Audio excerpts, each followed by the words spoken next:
here with no fear of anyone attacking you. Be afraid, especially of a fucking Gestapo cop. They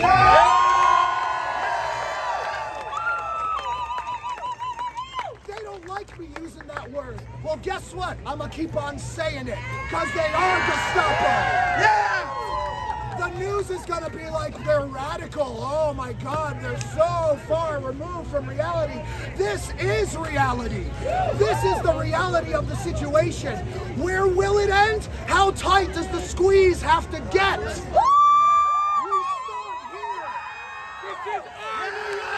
start here. This is our America. Every single person here is an American citizen. Those people in that office up in Washington, D.C. Elon Musk was not born here. Donald Trump is a 5-time draft dodger, and they want to put you in that military. We will not fight for our government. We will fight for our neighbor. Yes. Back to work 25 now, yet they don't want to tell you that automation is right around the corner, gonna steal all of our jobs. We are literally on the cusp of a new generation, and we are still being told the same rhetoric that has been around for the past fucking 50 years. They think we are stupid. Right. We are not. They will not gaslight us into submission.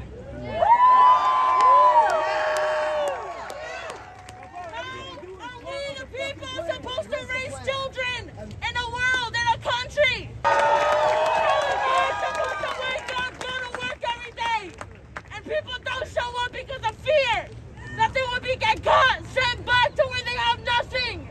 25 years in this country, and sent back to what? To nothing. They are here to live in peace.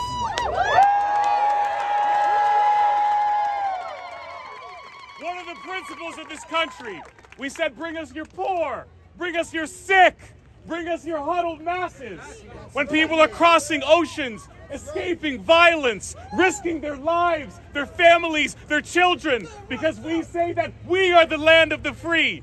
And then when they get here, working on blood and sweat and bone, and we say, you don't belong here. We say, go back to where you came from. How is that the land of the free? What do we stand for? This is what it looks like to have citizens united. This is what it looks like to stand for the principles of our country. Word is bond. Word is bond, because these are our streets. Our hearts beat as one, because we are a melting pot. Yes. A country, a home of immigrants. Whether you're from Africa, whether you're from South America, from the Middle East, we built this country with our hands, our blood, our sweat, our tears, our families. And that's what we stand for. We beat in this country, and we all belong here. These are our streets. Whose streets? Whose streets? Our streets. Whose streets? Our streets. Remember that. Our streets. Whose streets? Our streets. Whose streets? Our streets. Our streets. Our streets.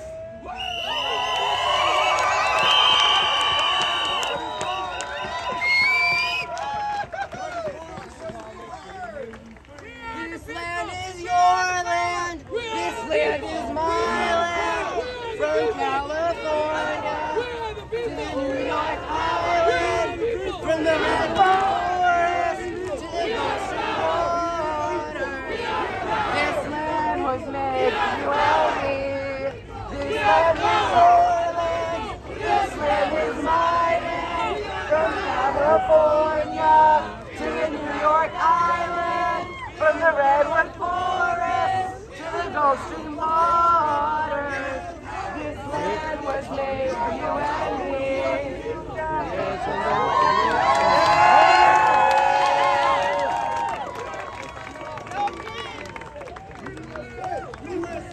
USA! USA! USA! USA!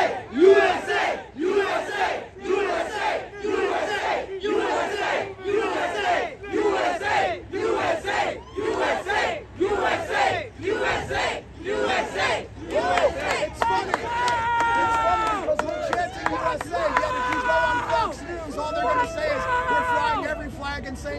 but We're the celebrating real the United Americans States. here. And yet, all I hear is people screaming for our home right now. This is real Because we are patriotism. the real United This is what States. patriotism looks like.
complicit with authoritarianism.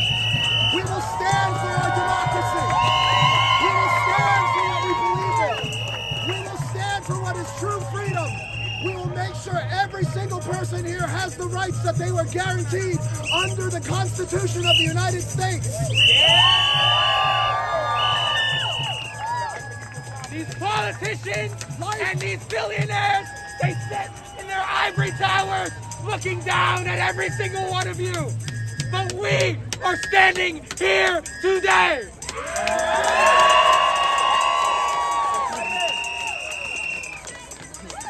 Life, liberty, the pursuit of happiness. Those words ring true now after how many hundreds of years? And yet somehow the people who are in charge haven't gotten the fucking message. You're right. They don't care. They want to kill us all. I mean, They look want at us the all army gone. is about to die. And it's the Absolutely. people in And here's what I charge say to that. that is killing us. And here's what I say to that. Bam, bam, bam, bam. They ain't like us. No, they ain't like us. They ain't like us. They ain't like us. They ain't like us. Bam, bam, bam, bam. They not like us. No, They not like us. They not like us. Bam, bam, bam. They not like us. They not like us. They not like us. Bam, bam, bam. They not like us. They not like us. They not like us. Bam, bam, bam. They not like us. They not like us. They not like us. Bam, bam, bam. They not like us. They not like us. They not like us. Bam, bam, bam. They not like us. They not like us. They not like us. Bam, bam, bam. They say the revolution will not be televised. They not like us. They say the revolution will not be televised. I It's see a gonna lot of be cell televised. phones. I Kendrick see a said lot of it himself. cameras. The revolution is right now. And Right here now. they fucking come. They fucking come. Fuck the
Look at the police organizing right now.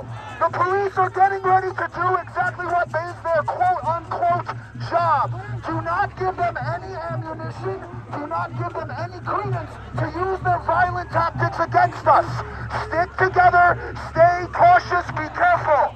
Stay within the reason. Stay peaceful. Do not engage them. Our streets! Our streets! Our streets! Our streets!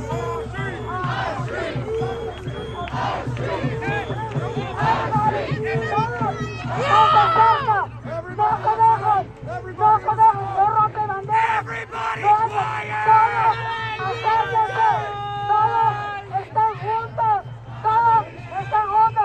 Everybody, stay close.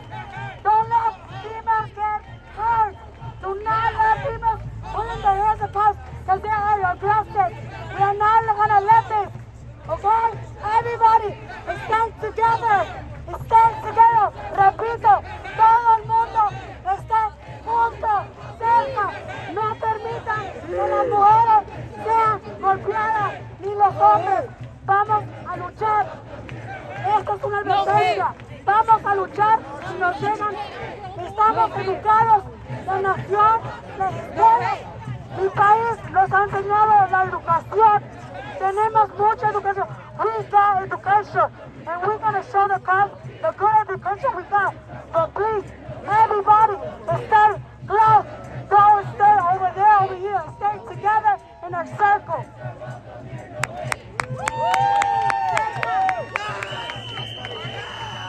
Everybody listen up!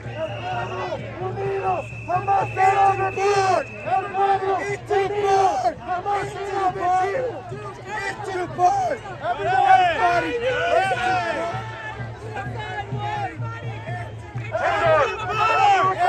Hello everybody! Hello everybody! I want to say something!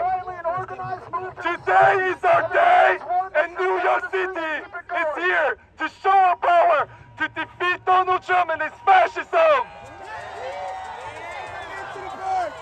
And today we wish to continue this peaceful protest and we want to continue to rally. We're not backing down! So if we go into the park to continue the rally, would that be a good idea? Yeah! All right, fascism, we say no. Donald Trump has got to go. Fascism, we say no. Donald Trump has got to go. Fascism, we say no. Donald Trump has got to go. Fascism, we say no. Donald Trump has got to go. Fascism, we say no. Donald Trump has got to go. Fascism, we say no. Donald Trump has got to go. Donald Trump has got to go. It ain't worth it. It ain't worth it. Let's move it. It ain't worth it. Let's keep on moving. Fascism, we say no. Donald Trump has got to go. Fascism, we say no. Donald Trump has got to go. Donald Trump has got to go. Use your body system. Donald Trump has got to go. Donald Trump has got to go. Donald said I got to go. Donald Trump has got to go. Donald Trump has got to go. People don't realize that. So, like, has become a symbol of fear to the people. It's fun though. I mean, how many kids have run up to us in the park and we have a bottom of our hand and say thank you and help you? Donald Trump has got to go. Donald Trump has got to go. Donald Trump has got to go. Donald Trump has got to go. Donald Trump has got to go. Are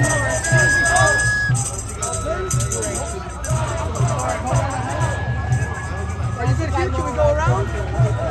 All right. No problem, miss. Be safe, okay? Very good.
Show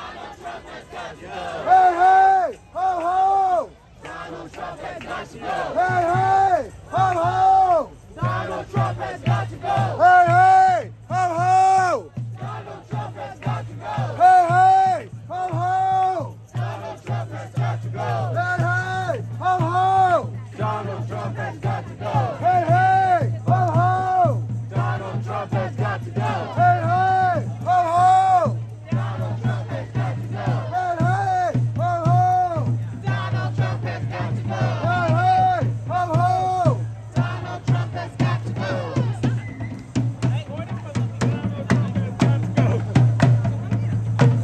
what democracy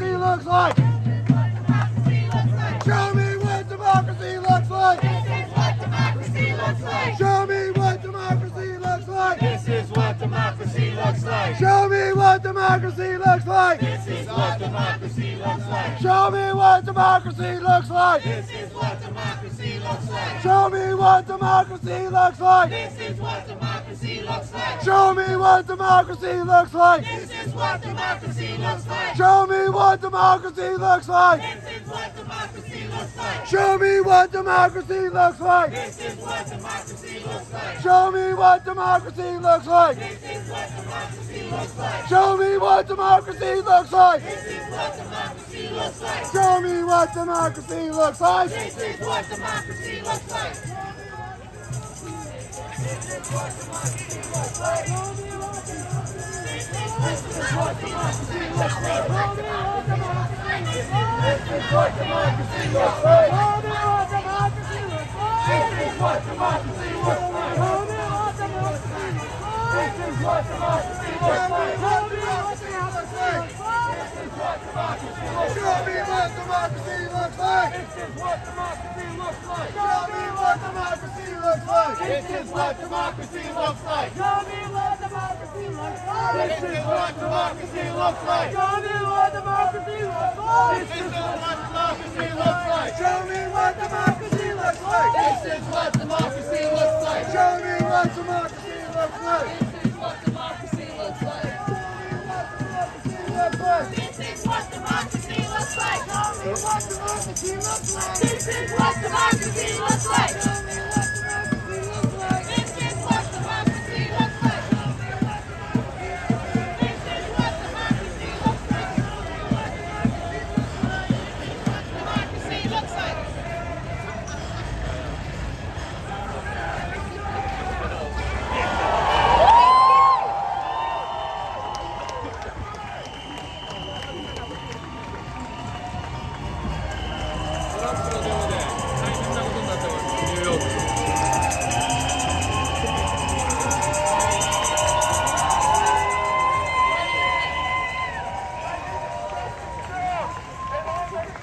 And I'm a civil rights, immigrant rights organizer from Detroit, Michigan.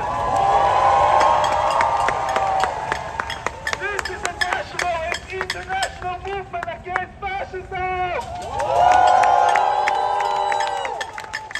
I'm from a civil rights and immigrant rights organization called NAM, the Coalition to Defend Affirmative Action, Integration, and Immigrant Rights and Family Equality by any means necessary. Bam!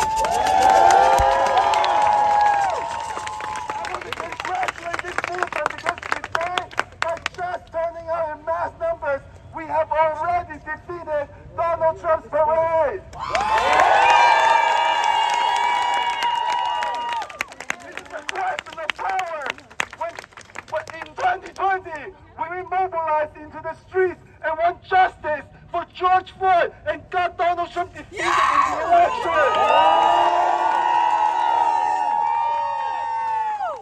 And it makes no sense why January 6th would happen, but for the fact that the Democratic Party establishment prevented us from mobilizing into the streets to shut those fascists down. This is why today is so important. It's because Donald Trump and his fascist movement cannot be defeated unless this movement take control and take into the streets and to overturn, to defeat Trump and his fascist movement. That's why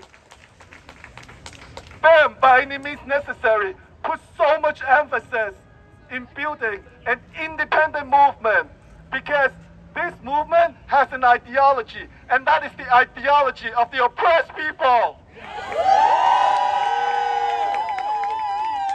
We're so sick and tired of a two-party system right now leading to a road to fascism.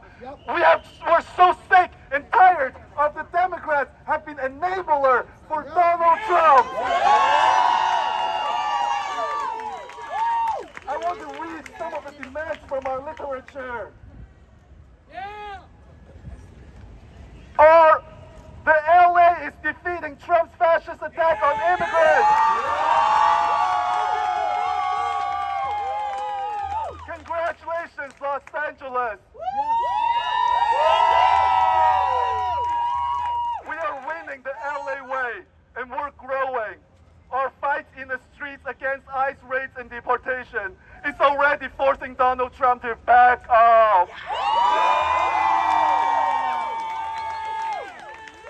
Trump is abandoning his promise to his racist supporters of 11 million deportations. He announced Tuesday, June 12th, that ICE will no longer target agricultural and hotel undocumented workers, and that, in quotes, changes are coming. Trump is being forced to scale down the scope of ICE raids and deportation because of the ongoing mass struggle in the streets, which is quickly spreading to small and big cities nationwide. Trump is making the classic authoritarian mistake of overreaching by waging war on Latino and immigrant community in Los Angeles and other major cities nationwide. Over 1,900 protests in over 1,800 cities are planned for this weekend. Today, in the U.S., and protests are planned internationally in Puerto Rico, Italy, Germany, Mexico,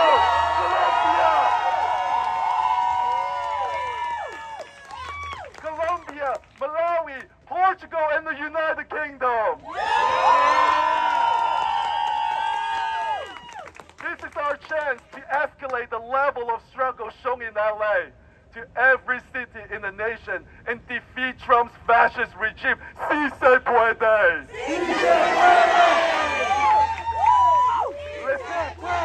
Listen now.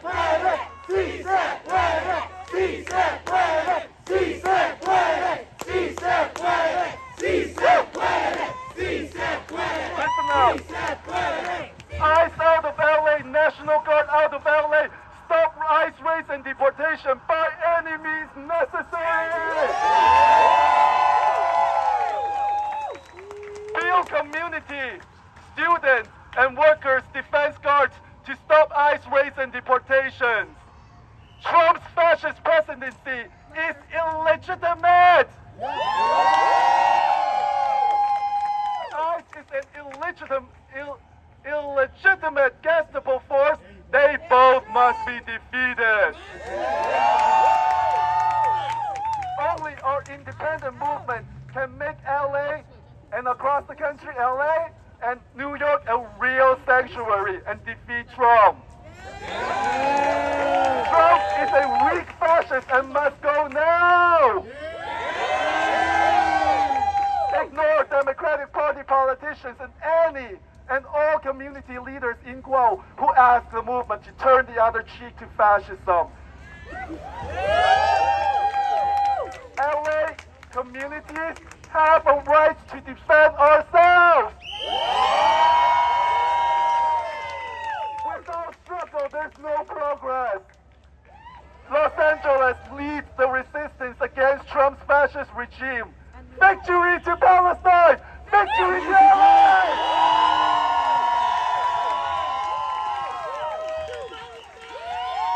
Victory to our international, independent, and mass militant movement against fascism! LA has shown the way! Immigrants are here to stay! LA has shown the way! Immigrants are here to stay! LA has shown the way! Immigrants are here to stay! LA has shown the way! Immigrants are here to stay! LA has shown the way! Immigrants are here to stay! LA has shown the way! Immigrants are here to stay! LA has shown the way! Immigrants are here to stay! I want to introduce Tanya Kapner, a civil rights leader. I just wanted to wrap up here by congratulating New York today.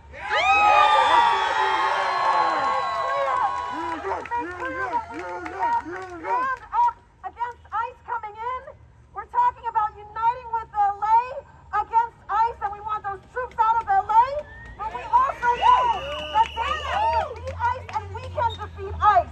We know if they come for their kidnapping, that we gotta come out and stand together and stop them. And that is how we can defeat Donald Trump. His first Muslim ban was defeated when people had those demonstrations at the airport. We can defeat him now. During the depths of COVID, people came out for Black Lives Matter and George Floyd and defeated him then. We can defeat him now. Don't underestimate the power of what you are doing today and what we must continue. We stand with Newark, where 4 people are free now because of their demonstration. New Jersey, California, Mississippi, wherever it be, we stand together to defeat Donald Trump. So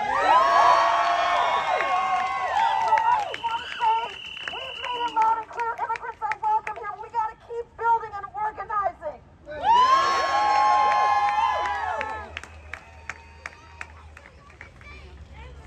That's right. Hi everyone, my name is Nicole. I'm also an organizer with BAM. And I want to say to particularly all the young people here today, and anybody who's here that's new at this, this is our moment. Right now.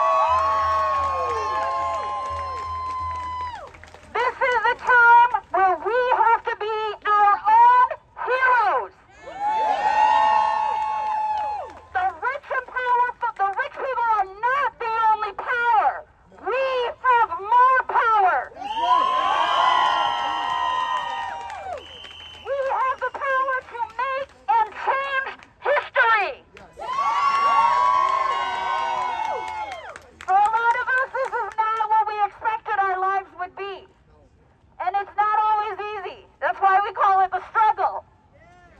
And sometimes it'll get hard. But if you stick with it and we stay together and grow this movement, I promise you, it'll be the most joyful, most fun experience of your entire life.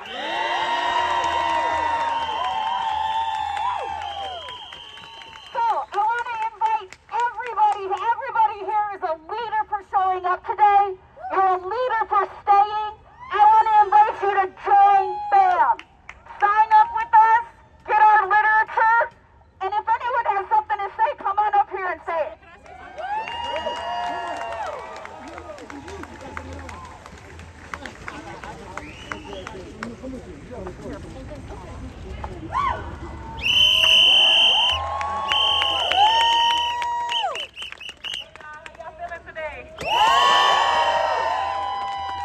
I don't really got much to say, but what I do have to say is we have to look out for Puerto Rico.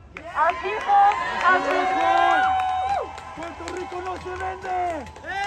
people have been under oppression for I don't know how many years at this point. We need to pay attention to Puerto Rico, you guys. They're going to hurt our people. They want us off our island, and we must go back and we must stay there and fight for that. And that's all I gotta say. Thank you. Puerto Rico no se vende. No se vende. I got something to say about Puerto Rico. My name's Chris Barretto. I'm Puerto Rican. That's right. I was raised in this country to believe in something bigger than myself. My father was a musician. My mother was a housewife. They wanted to give me a life that they never had. They came to this country. Their parents came to this country. Can you hear me? I said, can you hear me?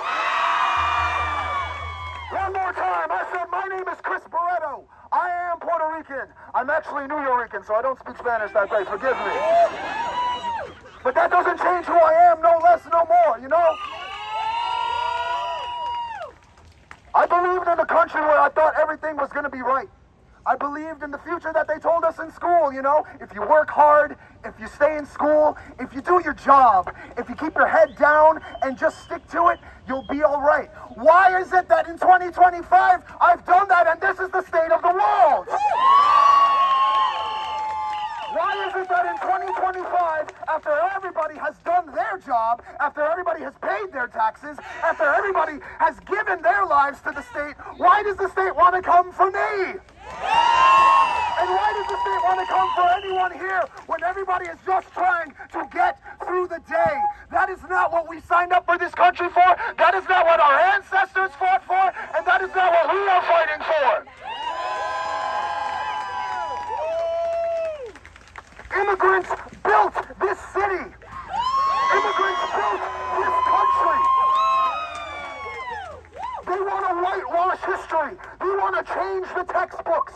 We will not let them. We will not say yes to their bullshit. We will not let them change our history and who we are. So whether you're Puerto Rican, whether you're Mexican, whether you're French, it does not matter. We are all children of New York. We stand with LA. We will stand in front of fascism. We are the wall between freedom and oppression. And any cop, any president, any administration that dare challenges that will find out very quickly just how strong we are. Resist and thank you.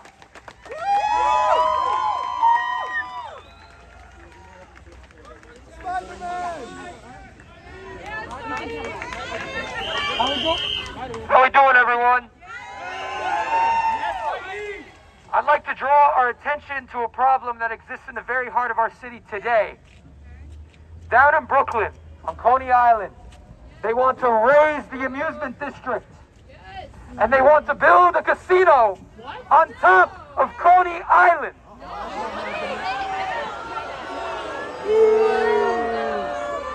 They want to displace the very people that live there.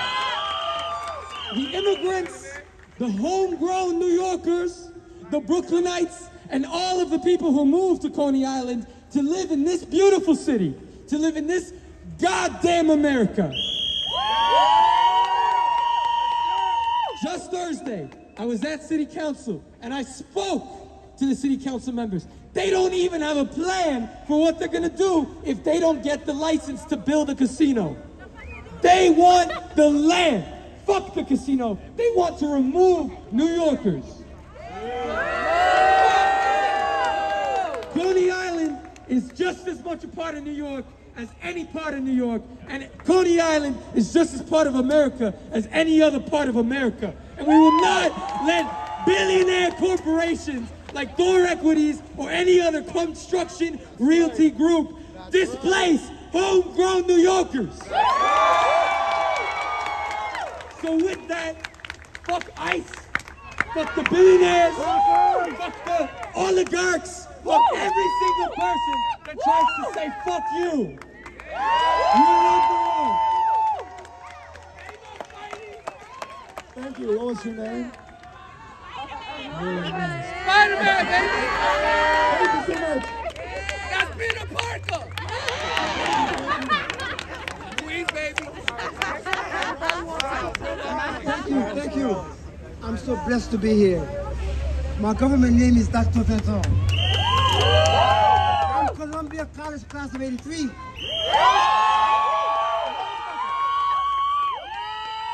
I'm going to stay in my lane. Study the book. They came before Columbus, read it among each other, and master that book. It's a definitive book.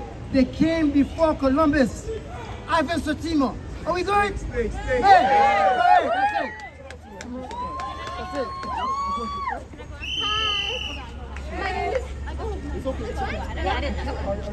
My name is Ruby, and yesterday I watched a man die on the 7 train. I saw his head get shot when he was drunk. Pray next? Okay. I saw him get struck. I saw his head go back all because he was drunk. He bent over the track.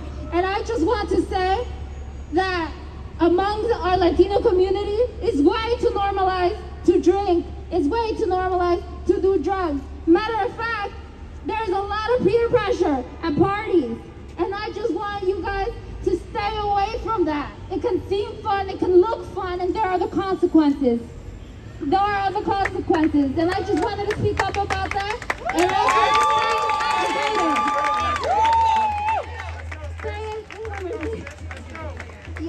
stay educated, because what they want for us Latinos is to get drunk, get drugged, and leave and die.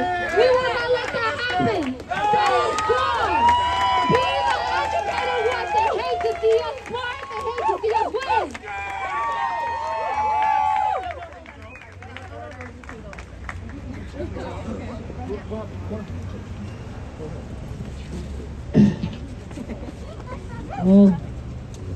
Hey everyone, I just wanted to point out a lot of the people here today because well, really close. Okay. I mean, we all got one thing in common. We want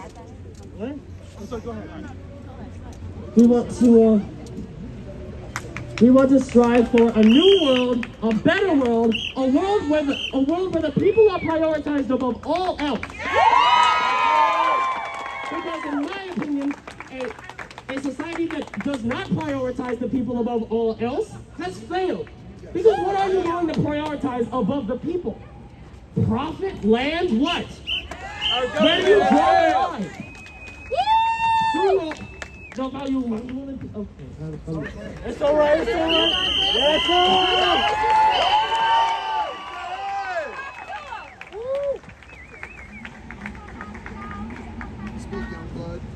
The truth is, we outnumber the 1%. And, damn, I forgot the whole thing. You got it. Speak the truth. Speak the truth.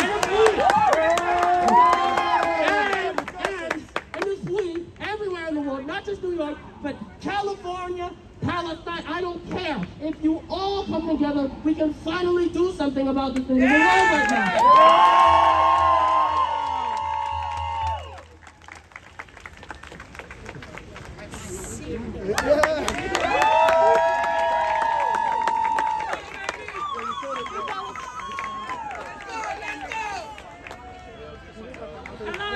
woman.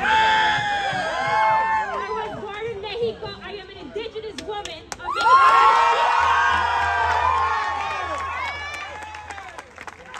If you were born on this land, reclaim your land, reclaim your language, reclaim your culture, reclaim your medicine. Now,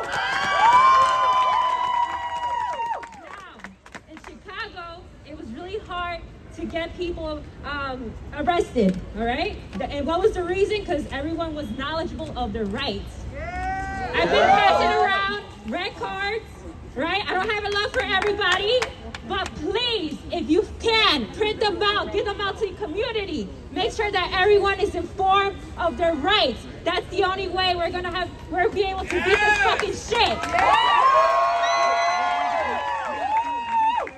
pass it around. Even if you're not a person of color, you also have them. So if you have a friend or family member, someone that can use it, please make sure that you're sharing the cards. Here.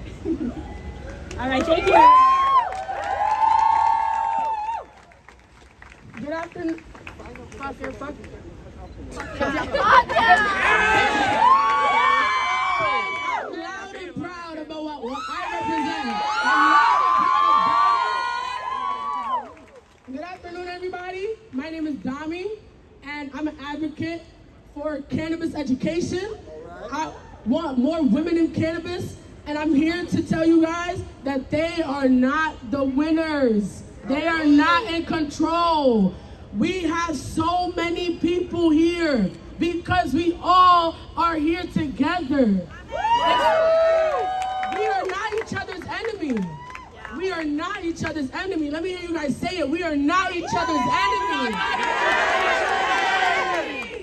I'm an advocate for harm reduction because we all know how the war on drugs affected us. And if you don't know, please do your research. Please talk to me if you want to learn more. Please, I want you guys to understand that nobody can stop what we have going on. Nobody.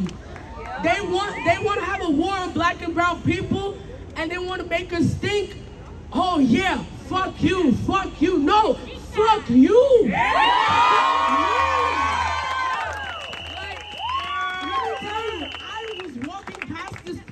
On my way to the library, once I saw I couldn't get in to do my work, do my research, guess what? I joined this protest. This isn't even my fucking sign. I picked this shit up.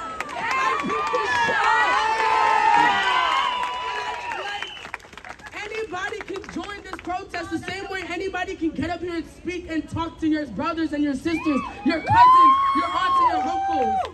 They're taking kids from the schools, the same schools that they want you to go to school, get your education, get that good job, right? Make sure you get that whole college degree, so then you can sit there and fucking student loan debt, right? The same student loan debt that they want to sit here and forgive and then pause the bills, right? Exactly. They're giving us everything that we want, and then they're taking it away like, oops, what happened? And we're not stupid. We are not stupid. I'm here representing for the Afro-Latinas, the Dominicans. It's Pride Month for my LGBTQ+, because don't forget the queer. Thank you to all my trans women, especially my black trans women. Protests like this. You need to recognize the people who fight the same way we're all here fighting together. We used to be just separated, white people, black and brown people. Now look at us all here together. Because we all have the same mission. Like I said, we are not the enemy, and don't let no fear stop you. Go to Pride Month, go to the parade. Do not stop. Don't let no fear stop you, because they can't take all of us down. They may take one down, they may take two down, but they can't get all of us. And that's it. Thank you. Please. Yes. And once again, fuck Trump!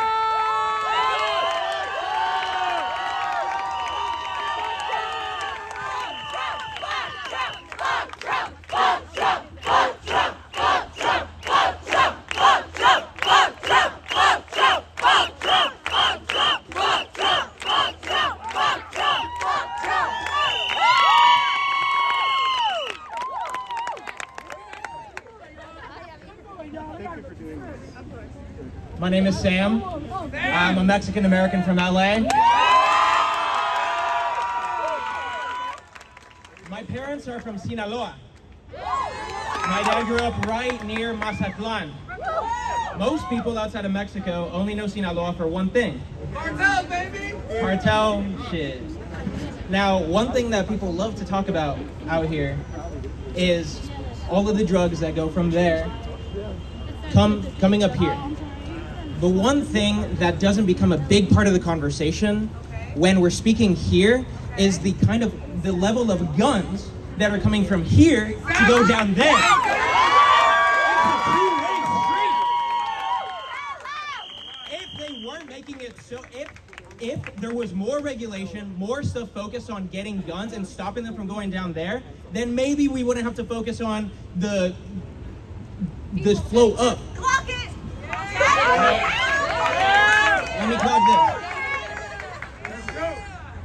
It's a lot easier to put a Band-Aid on a problem. Let's build a 4-foot fence, call it a wall, make this big whole marketing. Let's put a Band-Aid on this problem, on something that we know is kind of a dog whistle for a larger issue. Oh, drugs are coming up, let's just stop everybody from coming. That makes sense. Solve the problem. Solve the problem by stopping the guns from coming down. Stop the guns even coming from here in the first place. How can we have all these American guns in Mexico?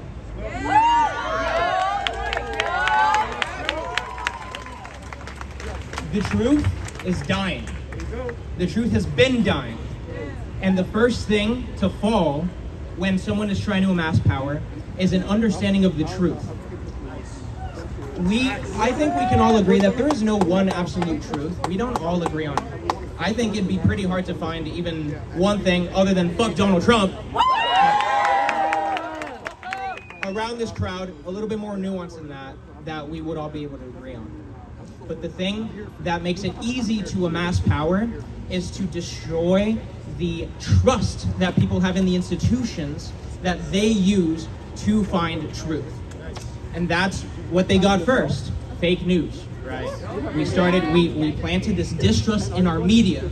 And then we planted distrust in our schools. Now we're defunding the Department of Education.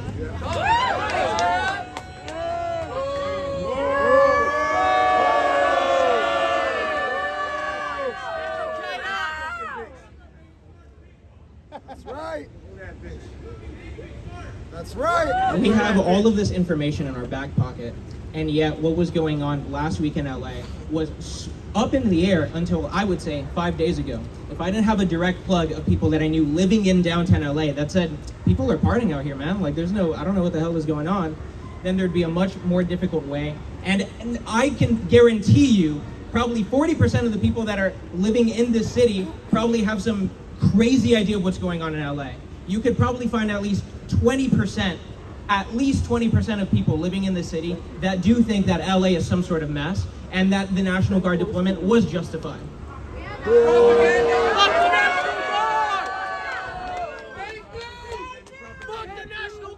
So I want to ask this of you guys. What are you going to do when you go home today? Are we going to go home, lay down, open Instagram, man, like, that was great, we were loud, we did what we had to do, and just keep going? The way that we contribute, the way that this movement becomes concrete and actually makes a difference is through giving. You give your time like you gave your time and energy and voice today. You find organizations and institutions that you trust or you want to put your trust in, and you support them. The 5 minutes or the $5, the $1 that you may have, whatever it is, if you give it to an institution that you trust, man, I listen to NPR like every day. I'd be giving them $1 a week. You know what I'm saying? It's as simple as that. That's how you support what it is that you do. I would also ask that you find organizations here in the city, like BAM, that you know are helping the people that are most endangered, in this case, undocumented individuals, and you find time to volunteer it. A true citizen, a citizen that is that stands behind what it is that they believe in, that isn't just an armchair citizen, as I would put it. A true member of a society is one who gives their time, volunteers their time to the people that they love, and that stand behind their values through their actions. Yeah. So act. Continue to act. Find some sort of act that you can do every day when you go home. And posting a story on Instagram, in my opinion, is not enough. Do more. And keep it up. Thank you.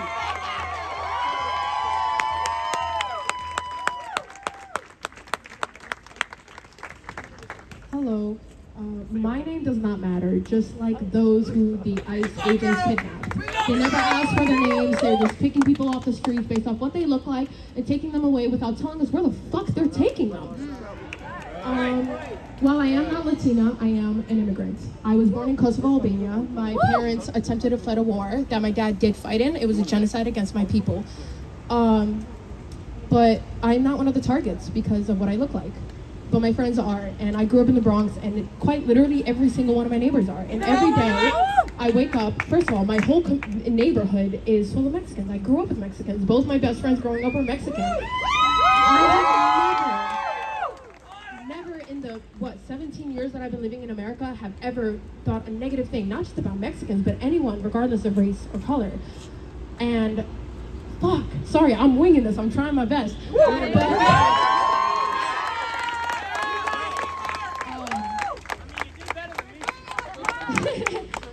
I don't know, I just remember when there was a genocide, well, I don't remember, I wasn't alive, but in 1999 when the genocide against my people was going on, despite the fact that my country is such a small country, people came and protested. People came out in New York and protested, and I see those videos and I'm like, oh wow, like people know who we are, and that's insane to me. And what I'm not gonna do is sit by and act like I don't know my neighbors. Like I'm not gonna fight for my fucking neighbors.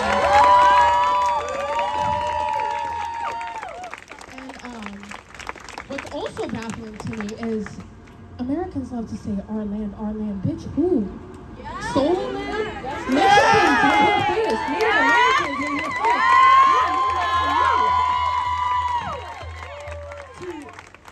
And aside from not only, the Latinas, the Mexicans, etc., but other immigrants from other parts of the world, America has the nerve to go into these countries, to go into the Middle East, to go to South Asia, anywhere, destabilize their governments, you throw out propaganda, increase racism and lies, and then get mad when you want to promote America as the land of the free, you can get everything here. Education is the #1 education in the world, but then you have Elon Musk talking about Harvard has a bunch of woke people.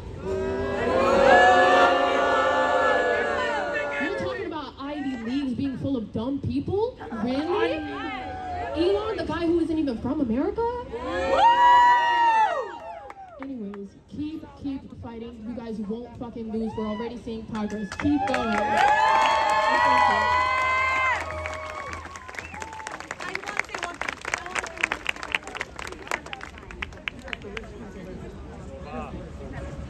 Honestly, I got up this morning having no idea that I was going to get my hands on a microphone. This is not how I thought that I was going to end this day, and I am so fucking glad to be part of you guys right now.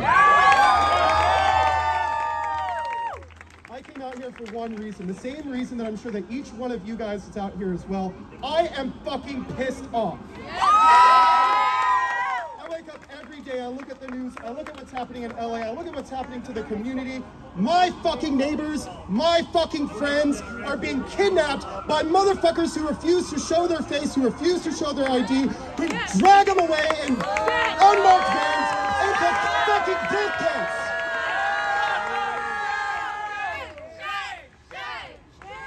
Fucking that location in El Salvador is a death camp. And if you guys have not seen the Google Earth, there's a fucking bloodbath happening over there right now. Shut it down! Shut it the fuck down! Shut it down!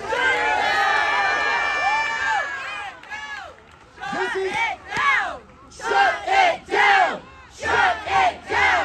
Shut it down! Shut it down! Shut it down! Shut it down! Shut it down! Shut it down! Shut it down! This shit is fucking unacceptable. In Nazi Germany, it looked just like this. People being dragged the fuck away.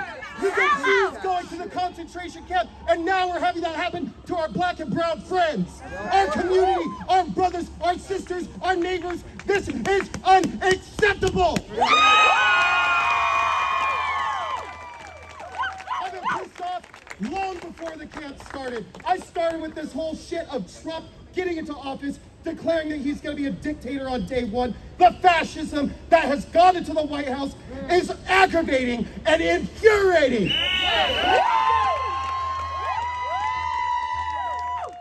And the people who are running this administration are fucking in bed with the Democrats. This whole system is so fucked, and they want you to be divided. They want you to be blaming your Republicans. They want you to be blaming your brown people. They want to be blaming the LGBT. They want you to point the fingers at anybody who is not fucking rich.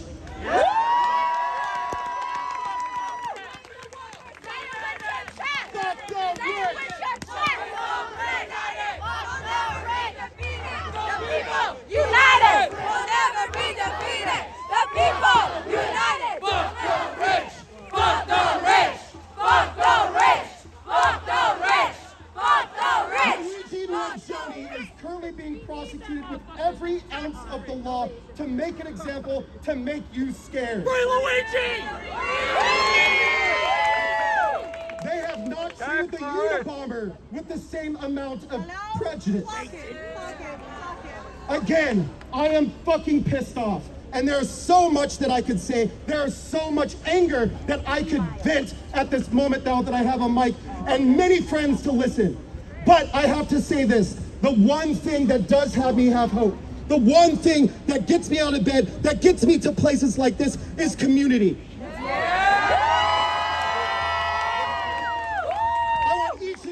Before you leave here, to thank the friends that are standing next to you for coming.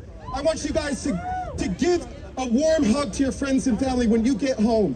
I want you to think about your neighbors, think about your colleagues, think about your friends, your neighbors, everybody in your community. Show up, be here, participate. Don't just be complacent. Thank you.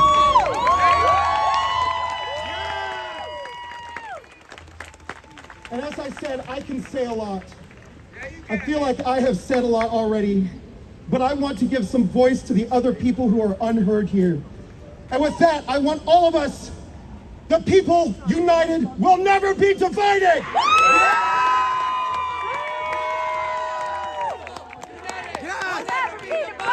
The people divided will never be divided. The people united will never be divided. The people united will never be divided. New York! My name does not matter. I am a proud New Yorker. I am a proud Puerto Rican. I am a proud student and worker in this state, in this city. I go to school and I persist on my degree while I see my classmates being shoved on the ground and arrested for what they believe in. I have seen my classmates be pepper sprayed, be zip-tied handcuffed on campus. I have seen my classmates been stopped from going to class. We are told that we are the next leaders of this nation. We are told to think for ourselves and think independently. But if we don't do it the way that the system wants, we are silenced. It is because of young people that we can make change in this country. It is in the hands of young people. That's right. This nation is in the hands of young people. I have lived in this city my entire life, and I have seen my neighbors be kicked out of their neighborhoods because they can no longer afford the rent, because they can no longer afford groceries. Gentrification is an ongoing issue, and it is because of ICE raids kicking out New Yorkers, kicking out Hispanic communities, kicking out immigrant communities from their neighborhood, that the gentrifiers are allowed to persist in our city. Shame on them! Shame on them! Shame! Shame! Shame! Shame!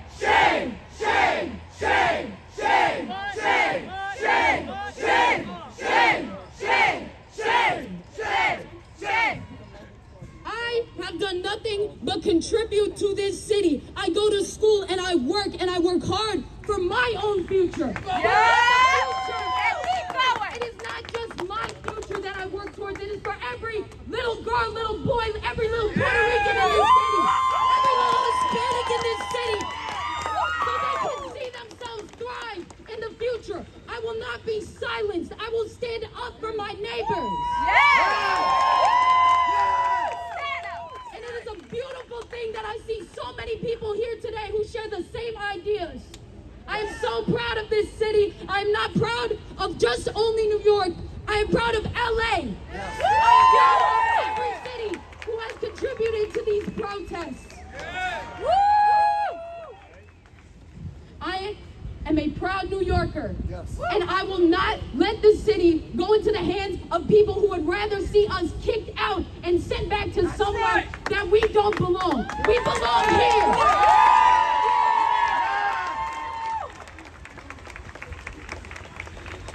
And the last thing I am going to say is free Palestine!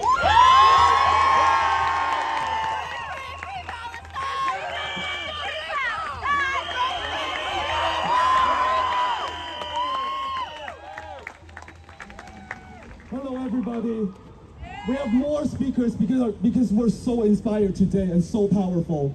But midway through, I wish to give some direction and leadership to this movement. I want to vote on a program of demands so that after today, we will continue to build our action, not just through action, but a real program that we can measure our success. We know that we will win something toward a transition into a society that is actually equal. I'm going to read it one more time because I was like yelling, so it might not be like clear. Build community, students, and workers defense guard to stop ICE raids and deportations. Hell yeah! Trump's fascist presidency is illegitimate. ICE is an illegitimate, gastable force. They both must be defeated. Only our independent movement can defeat can make LA a real sanctuary and defeat Donald Trump. Trump is a weak fascist and must go now. Ignore Democratic Party politicians and all, in quotes, community leaders who asked the movement to turn the other cheek to fascism. LA communities have a right to defend ourselves. Without struggle, there's no progress. Los Angeles leads the resistance against Trump's fascist regime. Victory to Palestine. Victory to LA. Victory to our international, independent, and mass militant movement against fascism.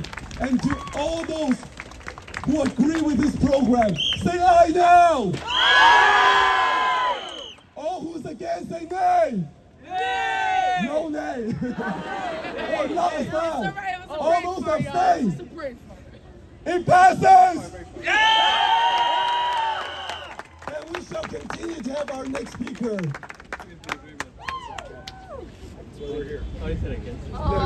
What's up, everybody? Yeah! Man, I'm so tired. I woke up 5 in the morning today because I had to take the ACT. You know what that is? For college.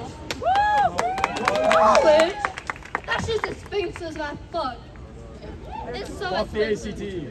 Huh? Said fuck the ACT. Yeah. Man, I can't even focus on college right now. You know why? Because they've taken away all our money. They've taken out all our support. They are bleeding us dry to line the pockets of those who have a million, a billion, so much money they can throw it out the sky and not feel the burden of it. Yeah. Fuck the rich! Fuck the rich! Fuck they never had to dug through trash cans. They have never used a food stamp. They have never begged or plead for a single star. And they sit in that office, cutting off Medicaid, cutting off all our support. What are they doing? What are they doing? Who am I? Who are we? Who are they supporting? Not us. They don't care about us. They don't care about us. They fucking don't. They would rather see us die than to give us what we need. They would die before we see change. before they take away my rights. And we got rights. Who got rights? We all got fucking rights.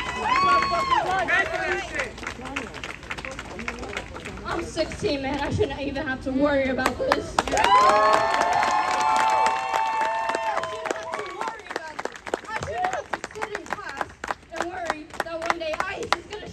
My graduation to arrest the parents, to take parents away from their kids, to separate families. It is inhumane what they do. They have no morality. They have no sense. They don't care. Fuck them. Fuck them. Fuck them. Fuck ICE. Fuck Trump. Fuck ICE. White House.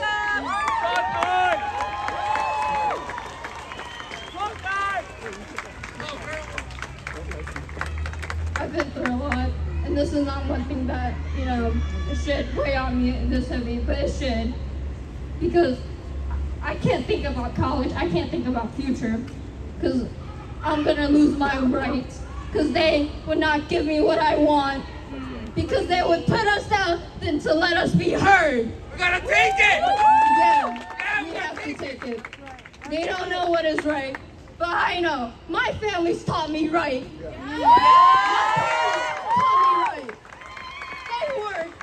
They built me to the ground, from ground up, they built me.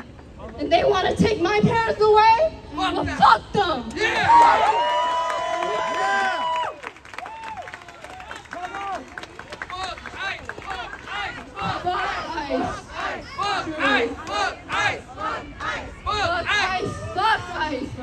Fuck stupid fucking ICE. And fuck Donald Trump. Fuck you.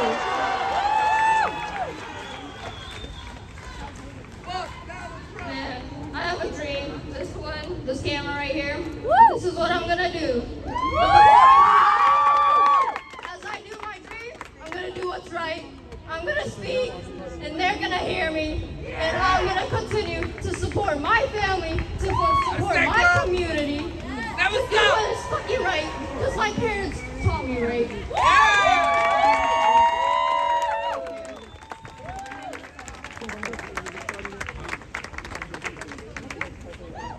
Hi, I'm Gail. Hey, Gail. Hello, I'm Gail Clark. And my name does matter. I've heard people say their name doesn't matter, and I get that. But my name does matter because it's been taken away from me for the last 40 years. I am the survivor of 40 years of Donald Trump's MAOA genetic genocide. I have spent some months researching. It took me a long time to get to that word genocide. I've been here and angry all day, and I saw all these young people, and I want to take a moment to change my energy and educate young people. Because we are, after me, my genes, my MAOA genetic variants were, without my knowledge, identified when I was a teenager, a kid. And then after me, assembly lines were created of kids, almost all of them Black and Latino kids, identified for whether they matched my genetic variants. I didn't know this, I didn't know any of this until 2023.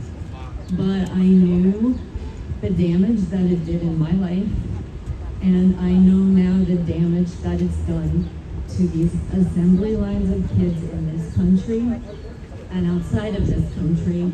It's a global genetic genocide, and I could not see a gathering of young people, activists here today, without making sure that people understand that the people held in these contracts are fighting for their lives. I am fighting for my life. I am fighting for my children's lives. I am fighting for the lives of many, many people's children, because the first thing that this genetic genocide did was to take away our community. It keeps us in an isolation. My phone is scrubbed, my laptop is scrubbed. People can't speak to me in actual words about what it is that's happened to me.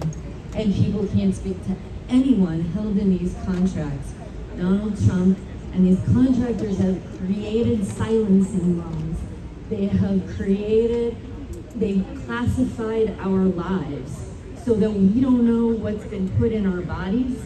We don't have access to our medical records. We don't know any of the things that they're doing to us, and nobody knows. Nobody knows what they're doing to us. So what we have to do is demand declassification of these kids' lives, of my life, of all of our lives. We're not kids anymore, those of us who were identified 40 years ago. People are held in lifetime imprisonment for crimes that they don't know about. And not only don't they know about it, these crimes don't exist. There's a whole entire industry. I didn't know till 2024 even, that there's curriculum, there's videos, there's a whole channel of things about me that's not me. None of it's me. And because I can't see it, I don't know it exists, I don't answer it, it just keeps going. That is a tragedy in this country that it didn't only happen to me. When they make up a video about me, they would use it then to exact penalties on all the kids in all the prisons. So we are sterilized without our knowledge. All these things that I'm about to say happen widespread, not just to me. There are assembly lines that are created. So when some kind of false thing is made up and shown all over the place, it happens to all of us. There's a poison that Donald Trump created. It's called BCD. No, it's a poison that Donald Trump created through Texas Homeland Security. It is used widely. Here's the point. Listen to this. They made these laws, they classified what they do so that we cannot look it up. We can tell you what's happened in our bodies. No, hold on. We can tell you what's happened in our bodies, and we can't prove it. That's what federal action needs to have happen now. BCD, yes, BCD is a poison. No, come on. BCD.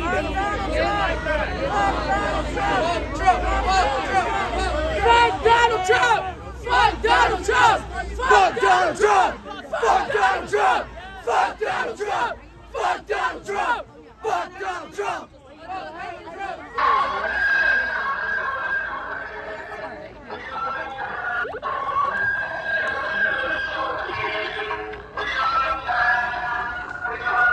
Hello? I think that like our society, so many people have been abused and victimized. We just really understand. I want to introduce the next. Speaker. What is the name? Hello? Oh. I'm very sorry. Yeah, go ahead. I'm sorry. Go ahead. We have 20 people signed up. Thank you. Yeah. Thank you. There are 20 people signed up. What's the next speaker? Elena? Fuck Donald Trump! Fuck Donald Trump! Fuck Donald Trump! Okay, thank you. Because when I get silenced, I get a little agitated. Sorry, that's what I've learned. We love you, That's what I've learned. So we're not going to be silenced anymore. BCD was created by Texas Homeland Security on the order of Donald Trump. It is used in MAOA prisons still to poison. Well, its justification is to sterilize people in ICE detention, in MAOA facilities, and anyone Donald Trump decides is his enemy. It was used on the sitting president in charge of these investigations, Joe Biden, and it was used on disability rights advocates. BCD is an ongoing form of genocide, and I need all of you to understand that this is true, and this is happening, and it's happening still. It is happening. Hold on, I need to finish this. It is happening through Homeland Security contracts. It is happening in ICE detention, and it is happening to young people who speak their minds in this country now. Federal action must be taken. Criminal justice must be part of the picture for Donald Trump and for election fraud that happened on election night. Actual crimes that Donald Trump committed, that this conspiracy committed. Make sure you vote! allow him to take over the presidency. I need you to contact your federal representative. I need you to. Because federal action is the only way that there will be criminal justice for Donald Trump and all of this conspiracy.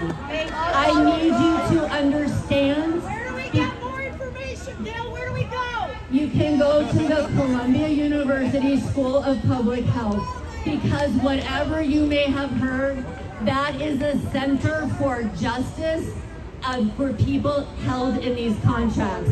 It is a center for declassification of our lives. That's the same Columbia University. No, it's not.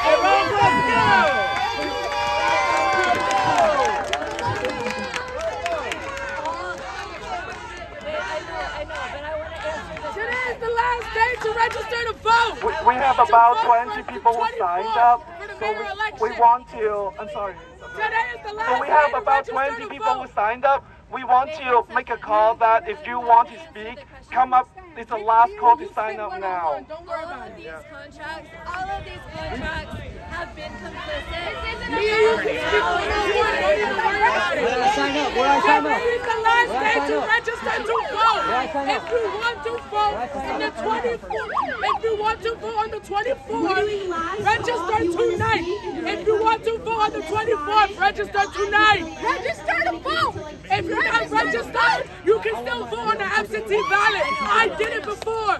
I registered to vote today. I want to answer one thing. I voted for the first time on the absentee ballot. Every university has been complicit. It's what they do now. It's what they do now that matters. I understand. Register to vote. Federal representatives. Today is the last day to register to vote. If you want to vote in the 21st election. This is a genocide. June 24th. If you want to vote, June 24th, today is the last day to register to vote for that election. You have to register 10 days. No less than 10 days before an election. Go ahead. What up, New York? My name is Yelena. I was born here. I was partially raised here. And let me tell you, I'm so fucking proud of my city. I would really like if we could wish our dictator, Todd, our president, a little happy birthday just by saying one big fat boo.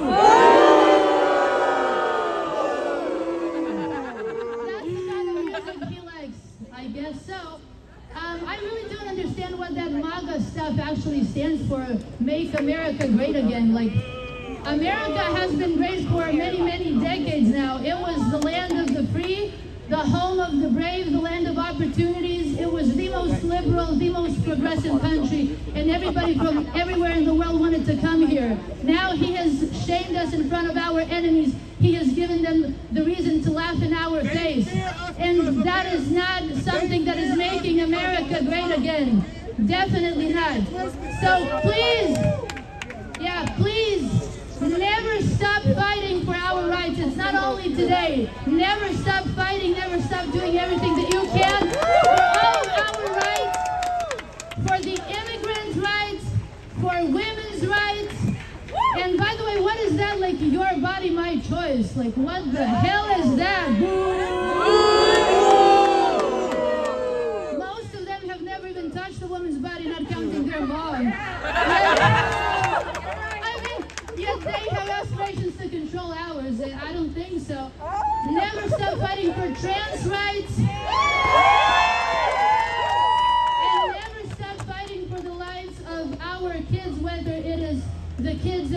being praised for all kinds of predators that are being pardoned here, or the kids that are being torn from their parents' arms that are being put in basically concentration camps. So, long live New York City and long live USA. This is what democracy looks like.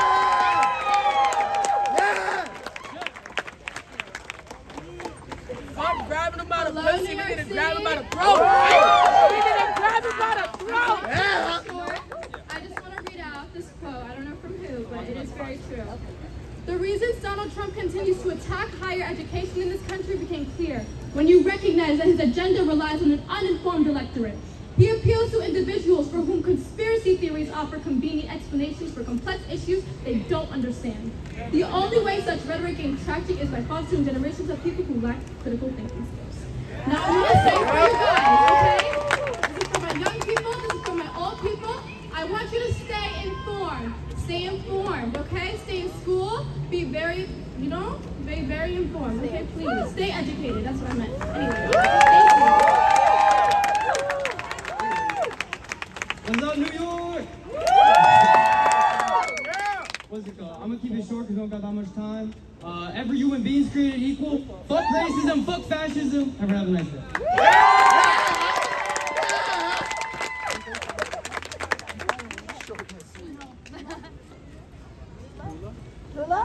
Lula? Okay, keep going. Lula? Jim?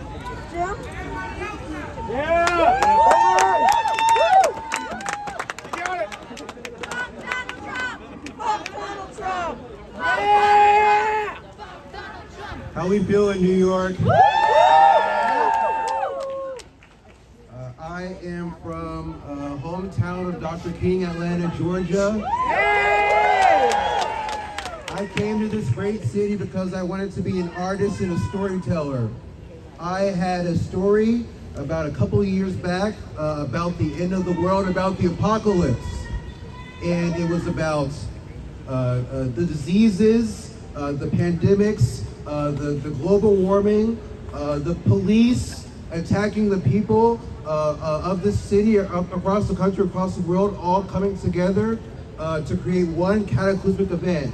And the only people that had bunkers that were capable of lasting were the billionaires, were the 1%. Those were the ones that were allowed to survive as the bombs were dropping. And so that was a fictional story I made up 2 years ago. Lo and behold, in January this year, I learned, and you can Google this, billionaire bunkers being constructed in New Zealand, in the US, by people like Zuckerberg. They're constructing bunkers. And so they know, they are aware of the impact they're having on this planet, on all of us. They are aware of the harm that is happening to the 99%. But the 99% will always outnumber the 1%. That scenario does not have to happen. That's right. They do not need to hide in their bunkers while police keep everyone else out from all the resources, while pandemics such as COVID still ravage across the world, while people are not getting the resources that they need to have all kinds of medical benefits. It's sorry. You're good. You got it.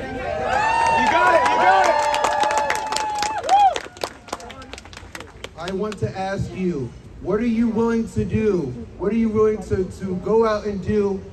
How are you willing to prevent this? How are you willing to prevent the 1% from being the last ones on the earth while they destroy everything around them?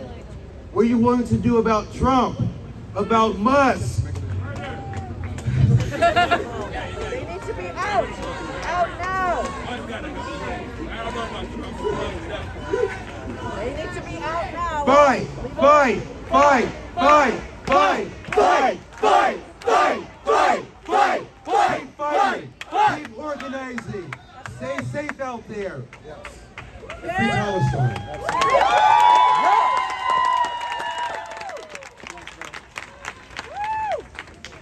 Hi everyone, I'm Uma. I'm very scared to talk in front of crowds. clouds, but my fears don't matter at this time. My mom is Bolivian, my dad is white, I'm a biracial baby, and I'm here to talk about someone who I love very much who got diagnosed with early onset Parkinson's. Now, Parkinson's does not seek political views. Parkinson's does not target liberals, does not target Republicans. Health affects everyone, and we need to stop funding war and start funding health. We don't need war, we need love. And free Palestine.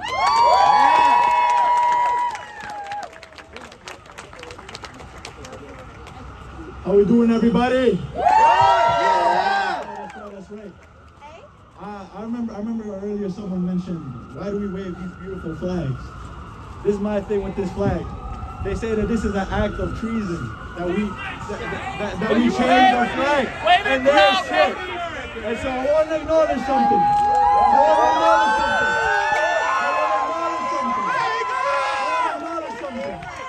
When I wave this flag, it's an appreciation of everybody that came before me to give me the opportunity. And this is one of the most beautiful things about this goddamn city. Look to your neighbor, left to right. Everybody is different. And this is the beauty. And so when I see all these, that's right, Viva America! And so when I see all these different flags out here, damn right, wave that shit. Because you gotta be proud of where you're from and where everybody came from. Yes! That's right. I'm proud to be a fucking American. Yeah. You gotta be proud for the right meaning. That's right. So here's the thing, I'm gonna end it off right here. I want to end it off saying two things. One, be proud of your time here. Be proud that you came out here and you fight, not only for yourself, but your neighbors. Yes. And secondly, it's the Gulf of Mexico, not the Gulf of America.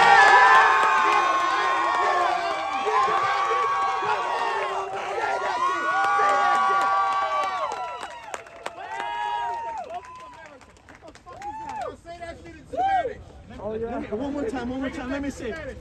Es el Golfo de México.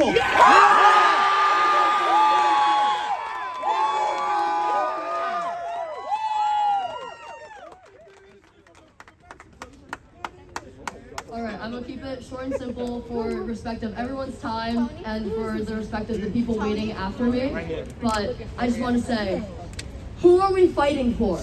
Like, ask yourself that. Who are we really fighting for? I'm fighting for my mother, my mama, my sister, alright?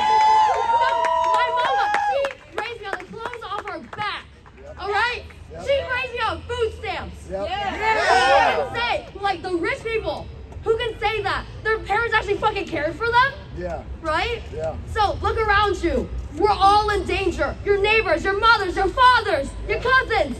Who are we fighting for? Each other. We're fighting for each other. We're fighting for everyone. Okay? I'm fighting for my mama. Yep. All right? Yep. Yeah. Thank you.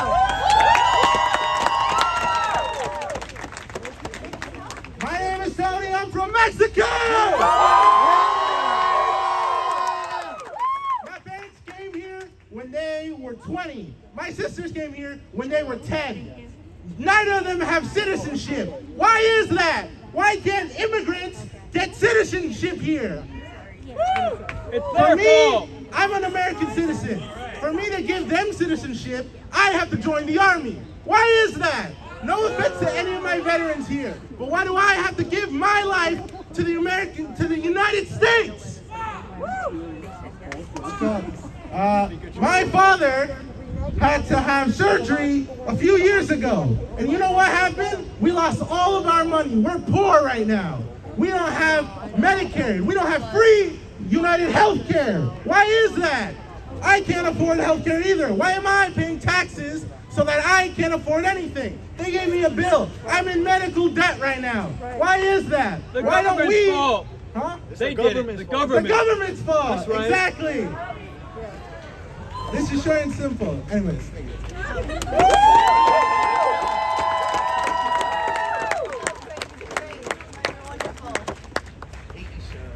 Hello, everyone. Can you hear me? Yeah.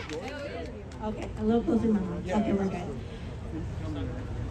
They are trying to desensitize us. Every single day, there is something new happening, something crazy happening, some big bullshit Trump is on. Just because it's one hit after another, don't let it burn your fire out. Keep fighting, keep staying pissed, and fuck Trump, fuck the oligarchy. ¡Chinga su madre! ¡Chinga su madre! Keep fighting, everyone. I'm happy to see y'all here.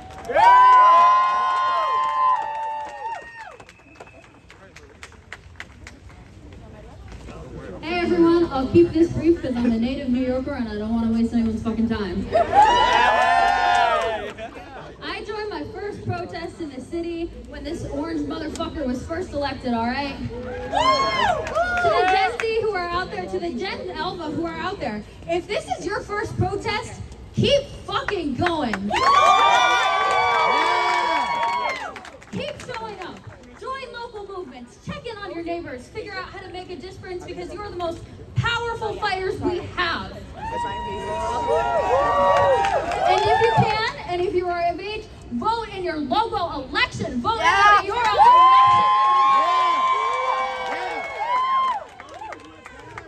Less than 20% of Gen Z showed up to the last mayoral election. All right? If we show up, if we vote, we have the power to elect someone who will stand up to Trump, who will stand up to ICE. This is your last day to register to vote early. You can do it from your fucking house and mail it in.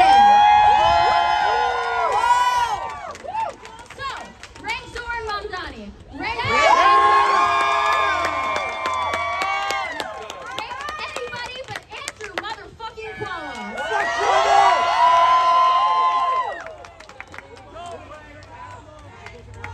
Hello, everybody. My name is Mechel Blackcat from Coney Island. I'm a grandson of immigrants, and I canceled my first ever colonoscopy today to be here with you. Let's go! Because what they were going to do to me in the doctor's office is what Trump and the Republicrats are doing to the country and to Mother Earth. I was in the movement in the 80s to fight apartheid in South Africa. Yes. We got Sunni to divest, and now we're fighting to end apartheid in Palestine. Because real Jews fight genocide wherever it exists. My family was wiped out in the Holocaust, and I will never let that be done in my name to anyone else. And it's an honor to be here with all you young people today as the struggle continues and we pass it down from generation to generation and praise Mother Earth and remember to live in harmony with all of our fellow creatures. Thank you.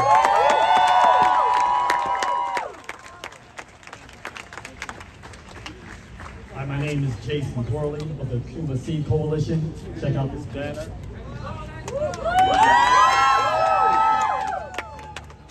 One significant part of Trump's most recent policies has been trying to escalate the destruction of Cuba and its revolutionary process. That's not a coincidence. Cuba from 1959 down to the present, in spite of any problems, economic, democratic, what have you, maintains a revolutionary process, one that more and more working class people here in the United States and elsewhere will seek to emulate. The multinational corporations can't exploit Cuba. That is the reason why the US government hates Cuba so much. That is the reason why the US government, through an ongoing economic embargo, robs Cuba of $4 billion at least every single year. Right now, I'd like to take a moment to just say a couple of things more. One, today is also the birthday of Ernesto Che Guevara.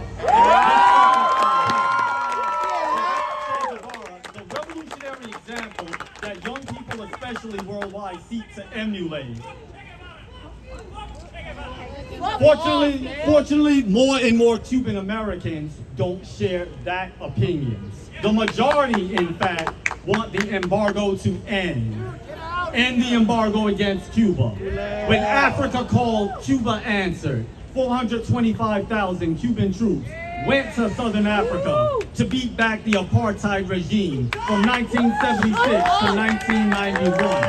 That's what the U.S. government does not want us to know. The fact that U.S. students, about 300 so far, have graduated from Cuba's medical school free of charge, joining thousands of others in Africa, Asia, Latin America.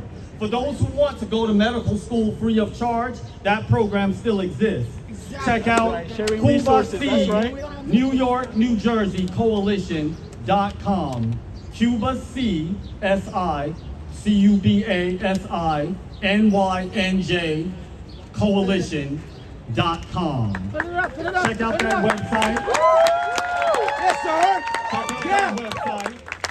And remember, when you hear Marco Rubio talk about Cuba, that's the opinion of mostly rich Cuban Americans. The majority of Cuban Americans at this point in history, including those who may not agree with socialism, want the embargo to end. End the U.S. embargo against Cuba. End the U.S. embargo against Cuba. Defend immigrant rights. And remember, an injury to one is an injury to all. Thank you.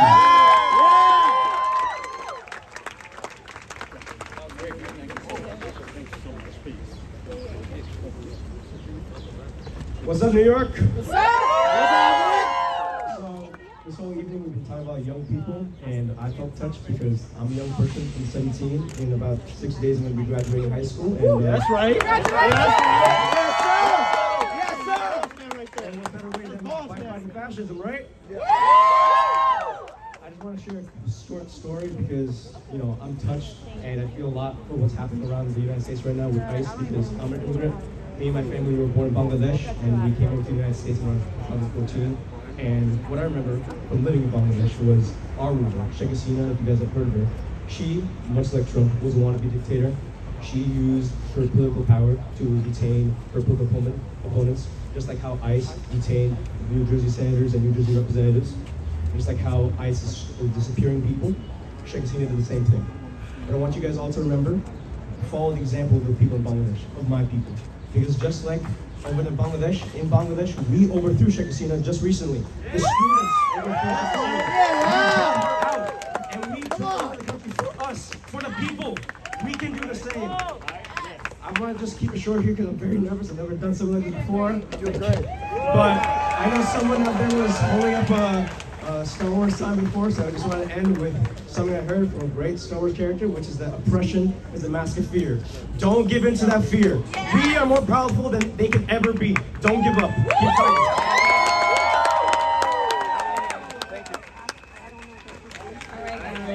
I don't even do stuff like this, okay? So forgive me because I'm gonna read off my phone. I literally just wrote it. But I've been coming out here for the last week, and I've been coming after work, and I've been late to every last thing that I've been going to. I'm coming from Queens, but I come out here because I am Afro-Latina.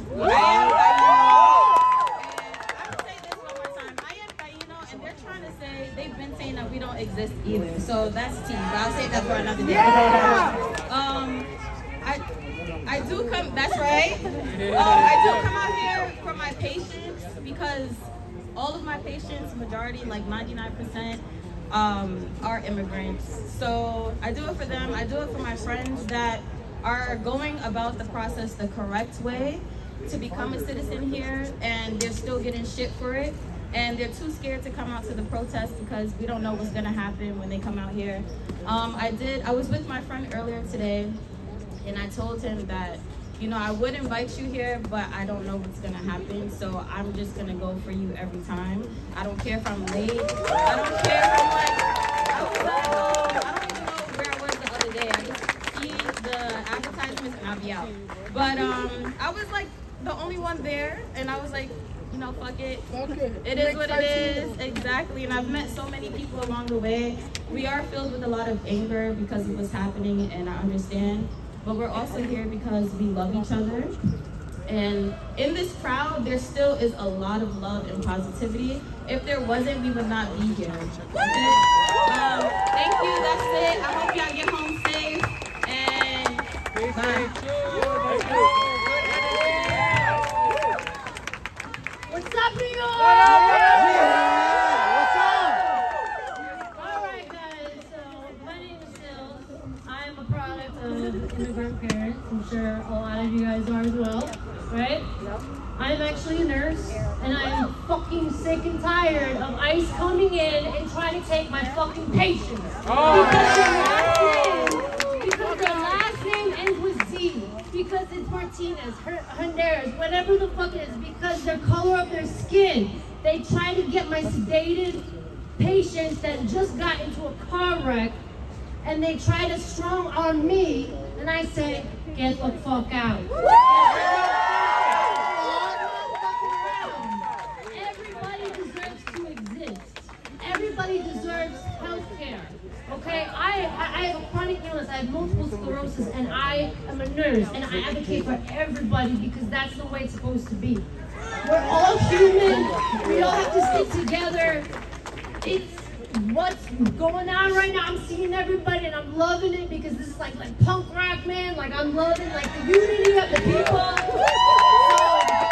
So we just gotta love each other. We have to just stick to our guns and fuck Trump.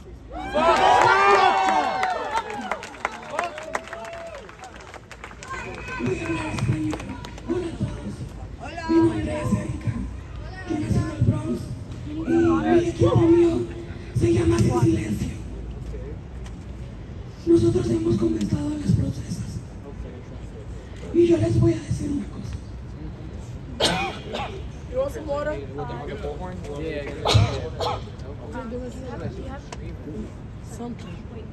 going to do my best to translate what she's speaking. You said translate? Yeah. That's community! That's community!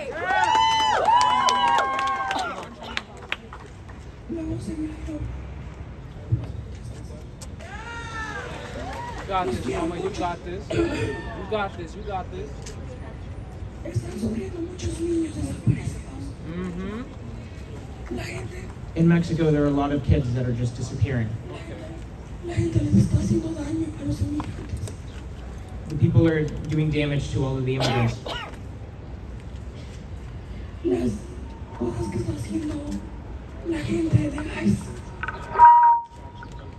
Yeah, that's right. Yeah, that's talk right. That shit, bro. Yeah, talk that shit. The kind of things that ICE is doing to the people. Yeah. They treat them like animals. Animals. Animales. Word. They throw them on the ground. They kick them. They hit them.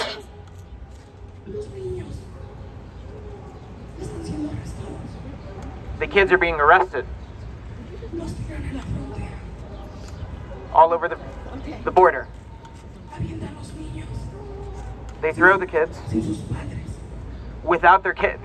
They separate the kids from the parents. And they just disappear. It's not right what they're doing.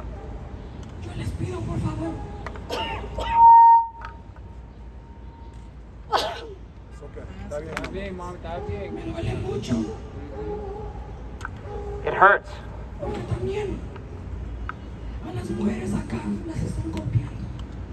Because here, the women here, they're also committing violence against them. How is it possible that the women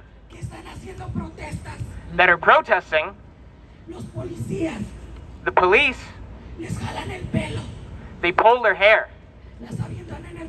they throw them on the ground, they drag them? Why would they do something like that? I go to protest, and I have the right. I have the right to be here.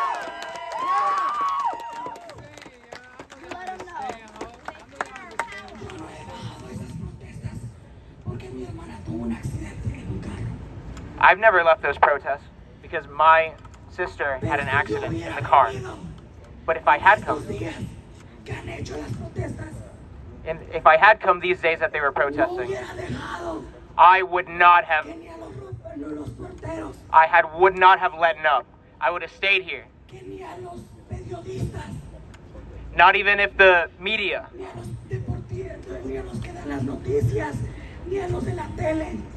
not the reporters, should be able to touch them. Why are they hitting them? They say that us, the Mexicans, that we're terrorists. We are not terrorists. The police, ICE, they're the terrorists.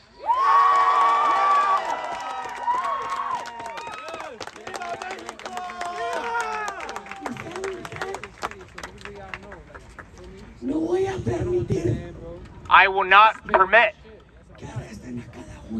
that they arrest any one of you because you have your rights.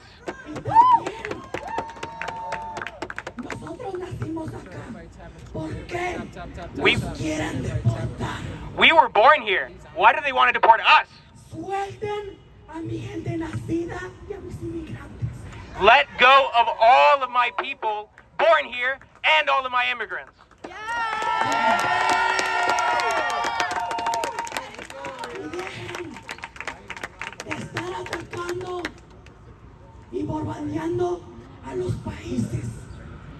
Stop molesting our nations.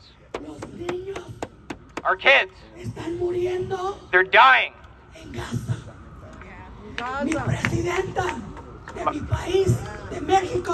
My president in Mexico. Mrs. Claudia.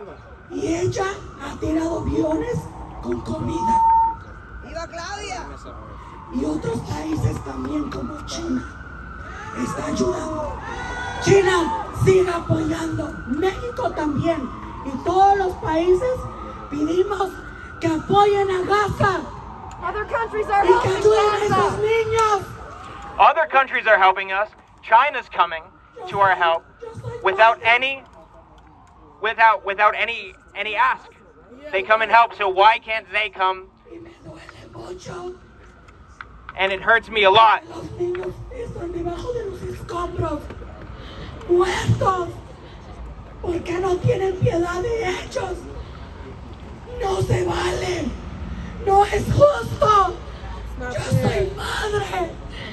Y me duele. It's not just that my kids are dying all over the streets, and I'm a mom, and it hurts. Y vamos a seguir haciendo las protestas. We will continue to protest. Quiero saber una cosa a todos los alcaldes, que son los 5, que apoyen a la gente migrante internacional. Support all people all around the world. Y que nos dejen ser libres. La gente viene a trabajar. Give us liberty. We came here to work. ¿Dónde están los de la construcción? Where are all the construction workers? Ellos se rajan muy duro. They work hard Para levantar esto. to build all of this Esto. and this. Los de la cocina. The people in the kitchen, Los maestros. our teachers, Mi hermana es maestra. my sister teachers. Y les duele tanto And como los niños escriben sus cartas con miedo. It hurts when the kids are trying to do their homework in fear. Mis hijas My son daughters, unas jovencitas they're really young. 13, 13, de 12 12, y mis niños pequeños también. and my kids are small as well. Me My dicen, son. mamá, They say, Mom, tengo miedo. I'm scared. Tengo mucho miedo. I'm really scared. Ten Mom, cuidado. Yo be también careful. temo por mis padres porque son inmigrantes. I also have fear for my parents ¿Cómo because es they're immigrants. posible que Trump va a decir que nos echen? How is it possible that Trump can just say, get us out of Si here? a nosotros nos echan, él también es inmigrante.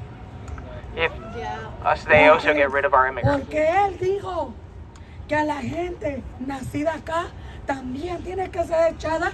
Because he said that the people that were born here too, they also got to get out. Entonces, que él se vaya a su país. So, he should get the hell out of here too.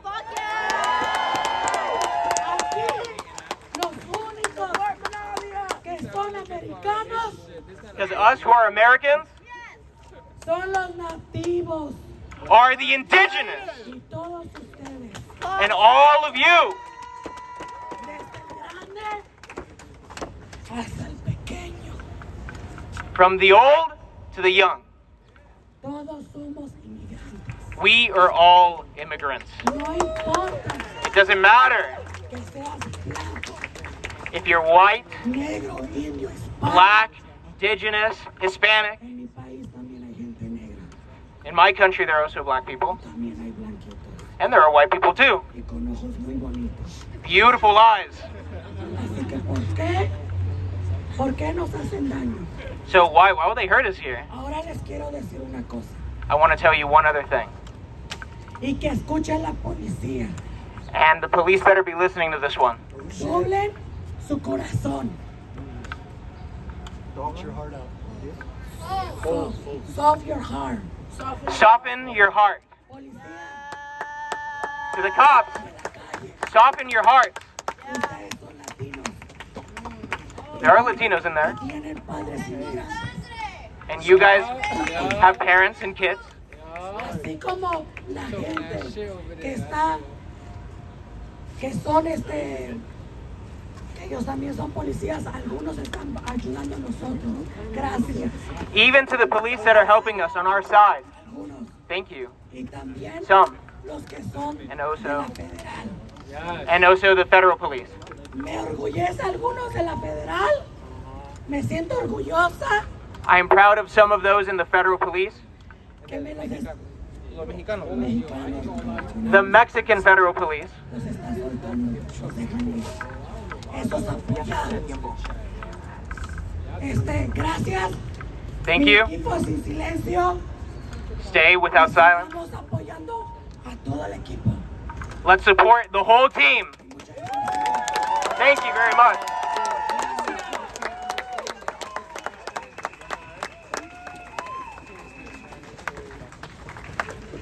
Fuck Donald Trump! That's a fact. Hi. Hello? Is this on? Somebody got that. Oh, okay. How are you guys doing? Good. Good. I know it's been a long day, and I know we've walked a lot, and I know we've yelled so much that many of our voices have grown hoarse. But I want to say that I am proud of everyone who came here, whether this was their first or their third protest today. I am glad that all of you are here. I am glad that all of you have the compassion that the people in power clearly do not. I am proud of the city and the people who inhabit it. I am proud of all of you. All of you have made a noticeable difference. Sorry, I get really shaky when I'm in front of crowds. We united. We good. We united. We chilling. I just, We got this. yeah. Sorry, I'm trying to be quick because I don't want to hold it up for everyone else. Okay. I just wanted to use the time that I have up here to talk about multiple other people and countries that are also going through bad times, and even though their situations may not be the same, they are similar in that they need to be known. People need to know what is going on to the people around the world because we are people just like them.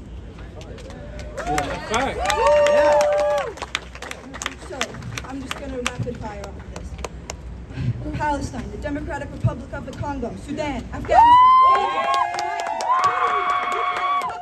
Somalia, Syria, Ethiopia, Yemen, Nigeria, the Chinese Uyghurs, Armenia, Cameroon, Myanmar, Burma, the Native Americans, and Cuba.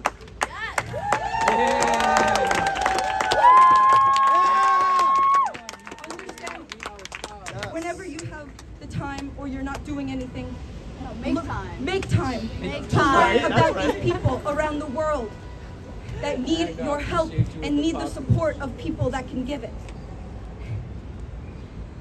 Just like we have given our support to the people of our country, we need to extend that to the people that are not.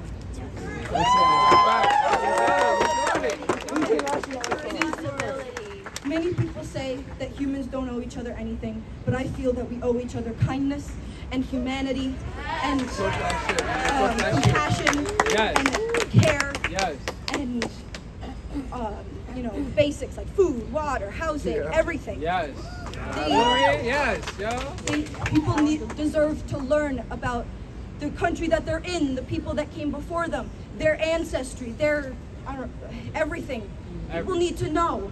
And sorry. You got this. You got this. You got this. Take your time. I tend to ramble when I get passionate about something.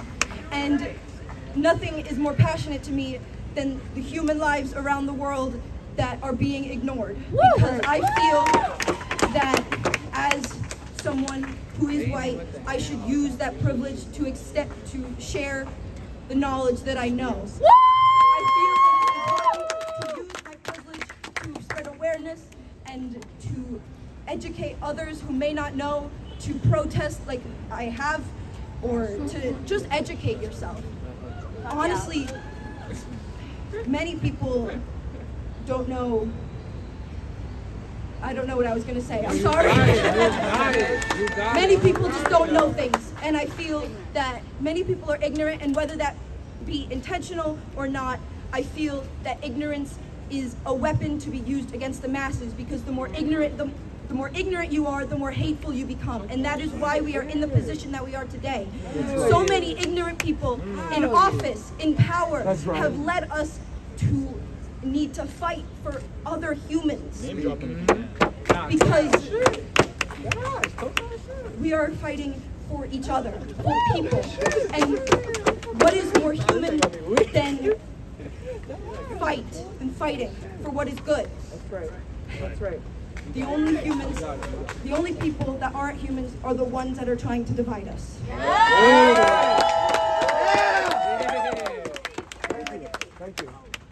Thank you.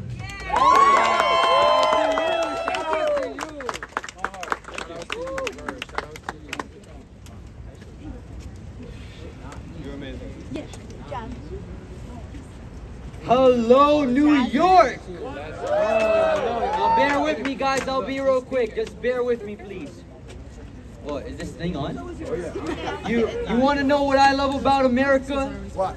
I love that we got to exercise our First Amendment right of freedom of speech here today. We did it, guys. I'm proud of every single person here, every single one of you. And what I love even more about America is in the same amendment, I get to exercise my freedom of religion and spread the good news of the one true King, Jesus Christ, every second of my life. The Bible calls us to be wise as serpents and as gentle as doves. And we have perfectly pleased God today. This guy right here said it best. We didn't give them the power. We didn't give them the power that they wanted. We did it better than LA. New York! God or no God, God calls us to love thy neighbor as you love thyself.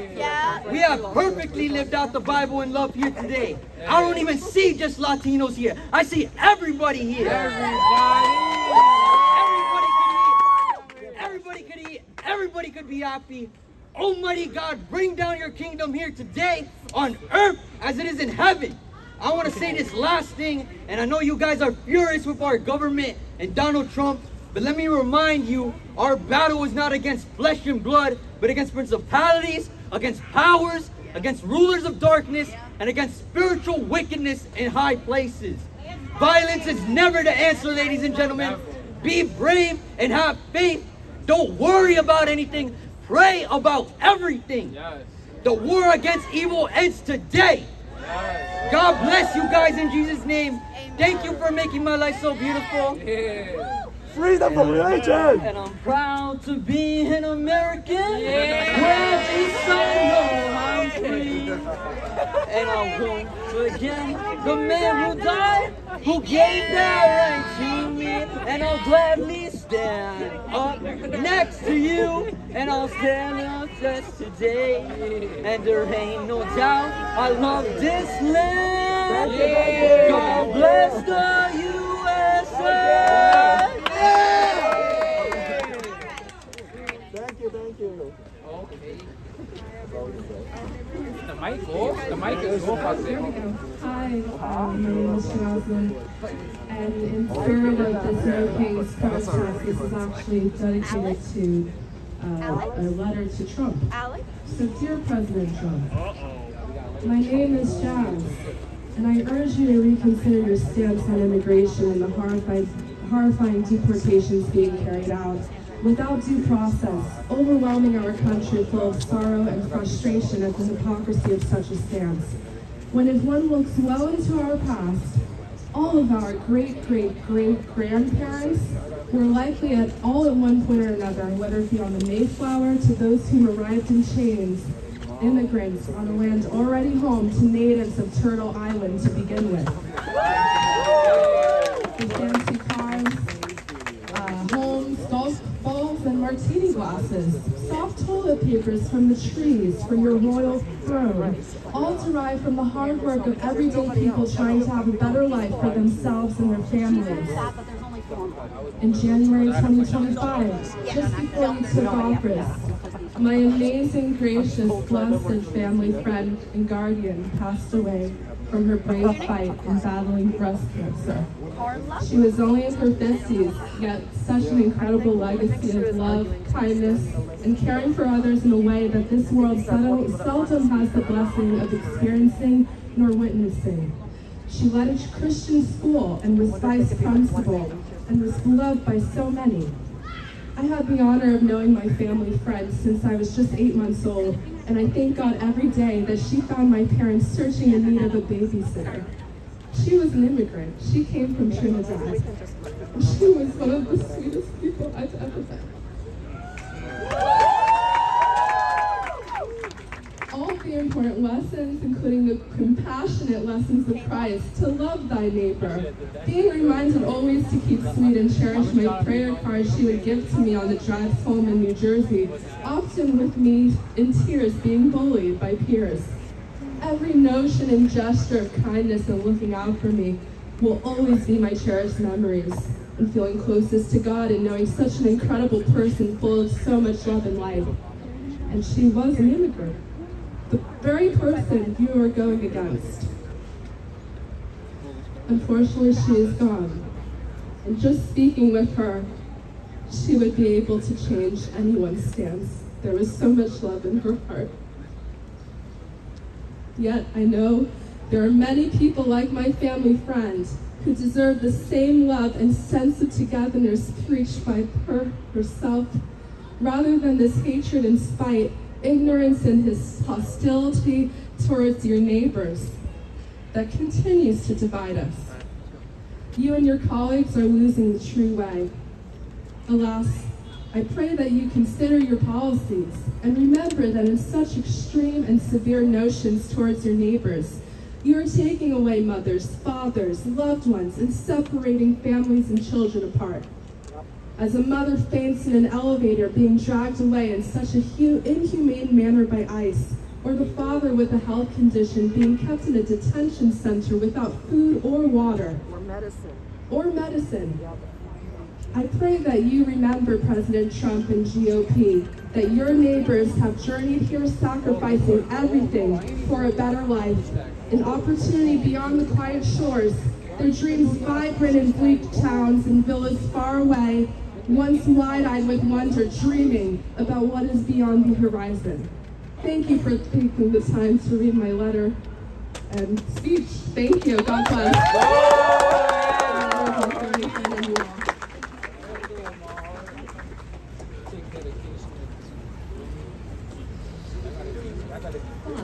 all. Okay. Here we are. I look like a basic white bitch. Because I probably am a basic white bitch. But, You're a leader! we'll see. But yeah, my name is Alexander Simmons. That is a name that, well, Simmons I didn't choose, but Alexander I did because I'm a trans guy.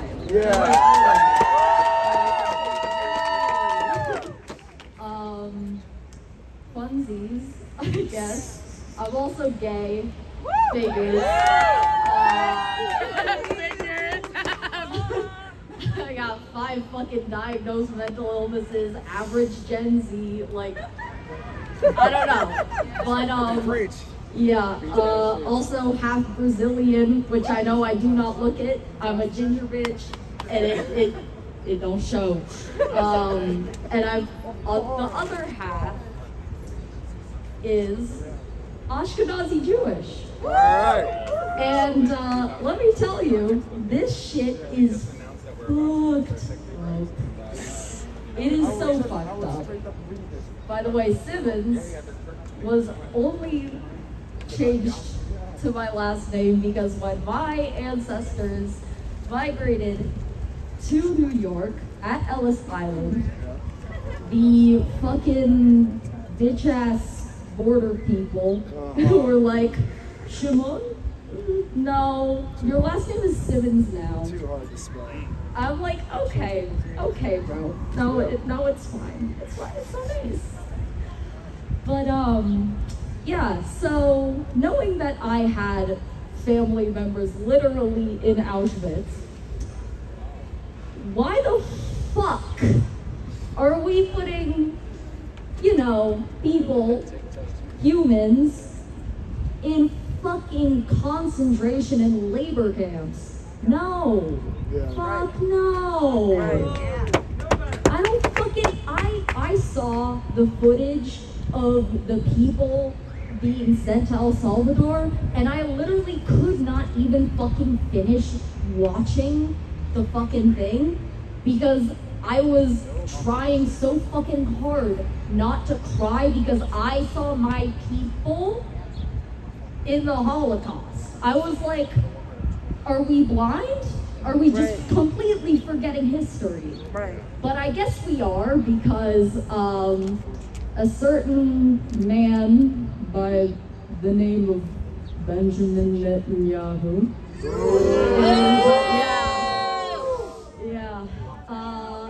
He clearly either forgot completely, like amnesia type shit, or he's just an asshole, bro. He's an asshole. He's both.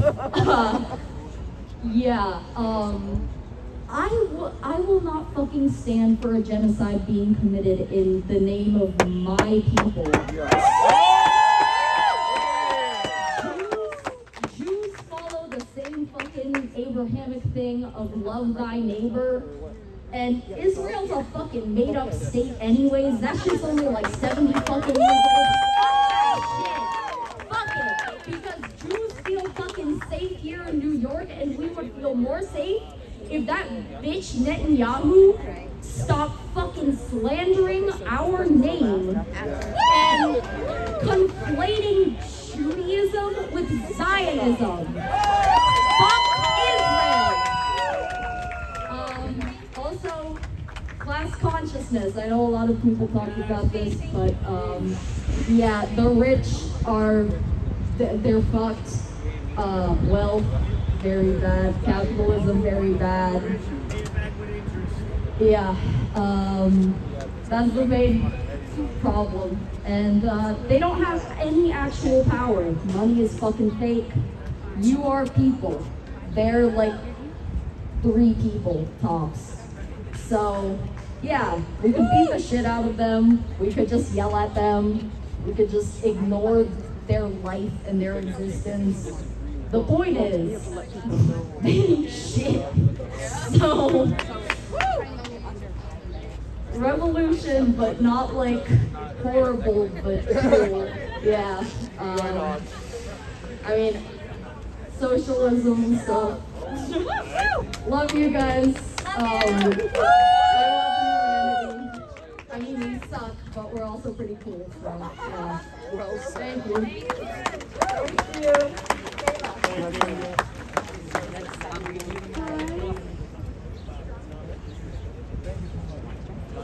Hi, my name is Kayla. I'm 15 years old and I'm really nervous, but I just wanted to say that I'm really grateful. I'm not grateful because I'm rich or privileged. I'm grateful because I come from an immigrant family. My great-grandpa immigrated here just when he was a teenager, and he's the reason that my mom has been able to give me so many wonderful opportunities. I want to grow up and become an immigration lawyer to help people in my community.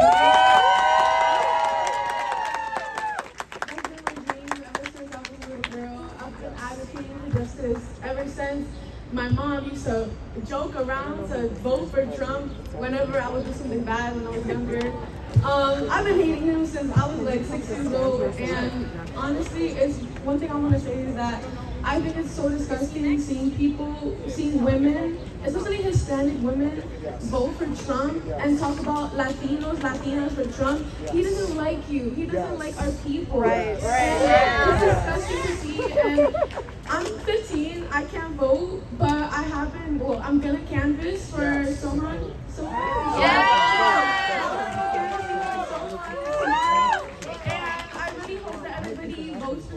If you're at this protest and you want a change, if you want Donald Trump out of office, or if you want him to be held accountable for anything that he's doing to our community, you have to go vote. So that's right.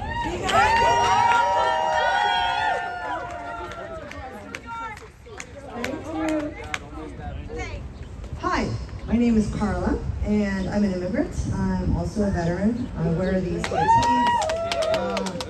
I say that only because I will never forget where I come from, nor will I ever forget what I've done. And unfortunately, I have participated in the military-industrial complex, and it's something that, because I was a part of it, I do everything that I can now to ensure that I voice my opinions against what is going on any chance I get. But I'm actually here because I wanted to just highlight a couple of folks that I think are very important, their messages. One of them is Bayard Rustin. I don't know if you know the quote, but we are all civil rights leader, black civil rights leader.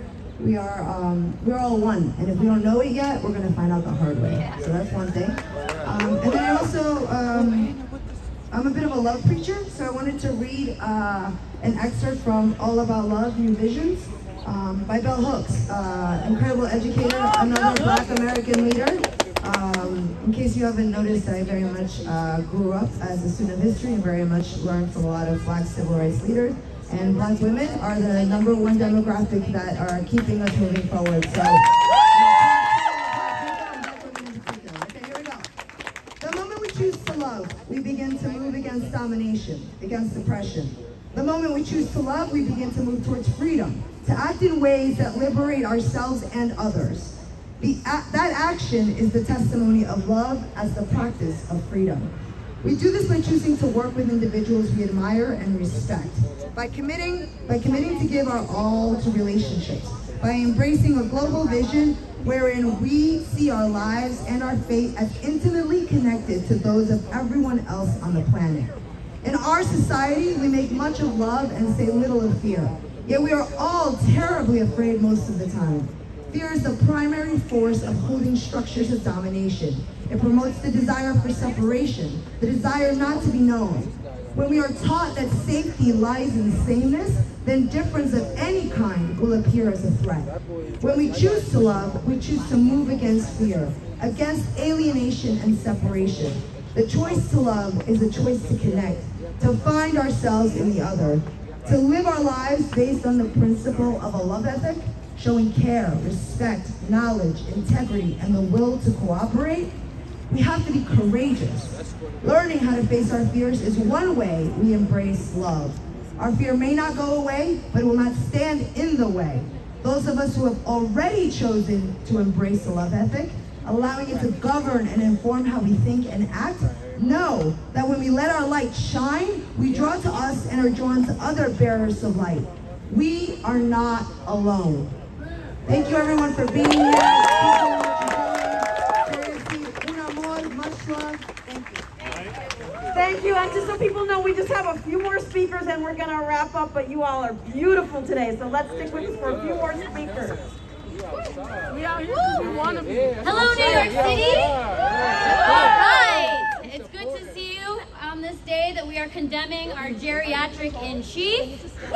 Okay, fuck Donald Trump. Fuck Donald Trump.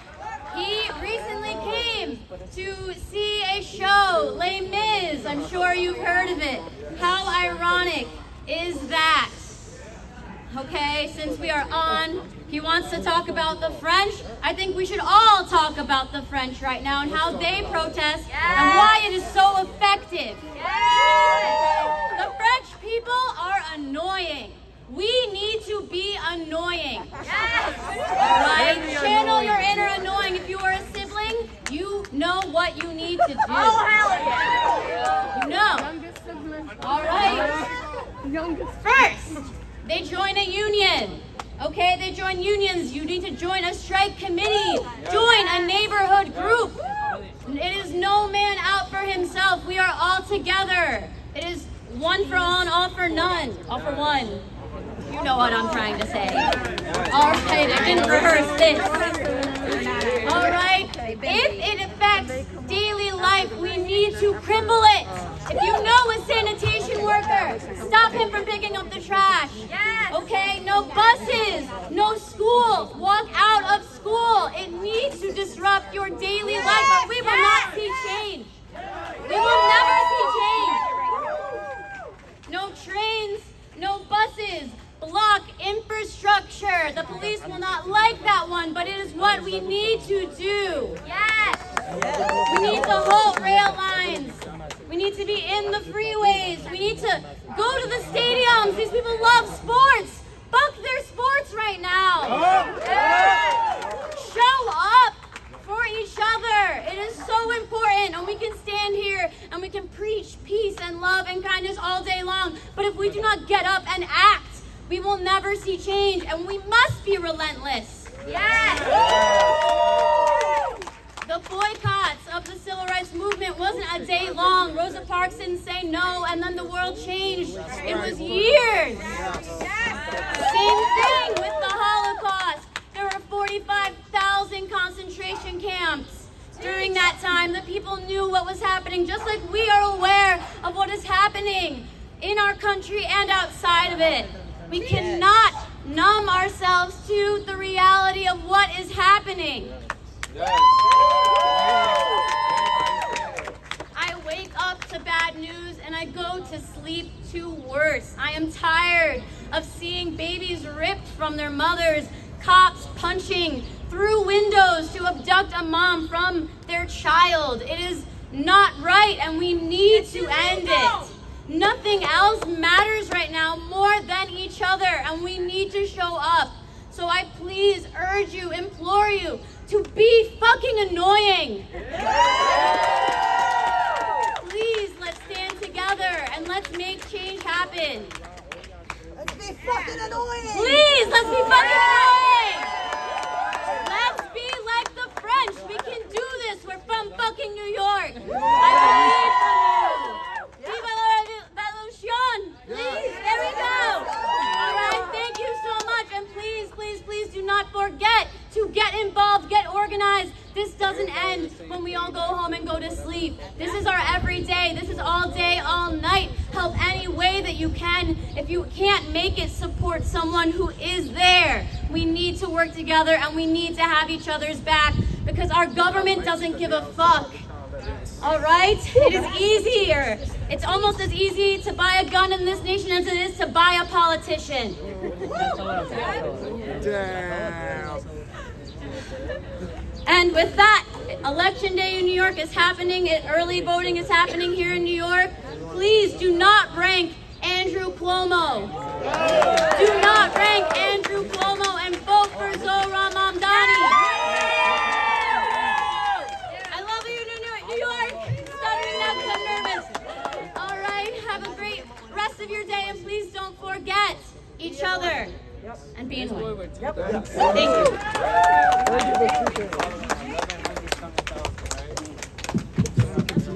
How's it going, New York? Is everyone doing well? All right, so basically, we just want to keep this short and simple. Free Palestine and the immigrant. And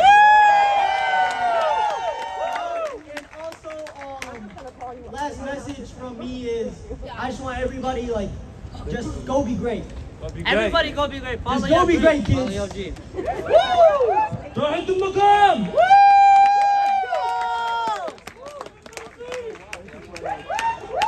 Hey, Eunice, wait. I thought you had the mic.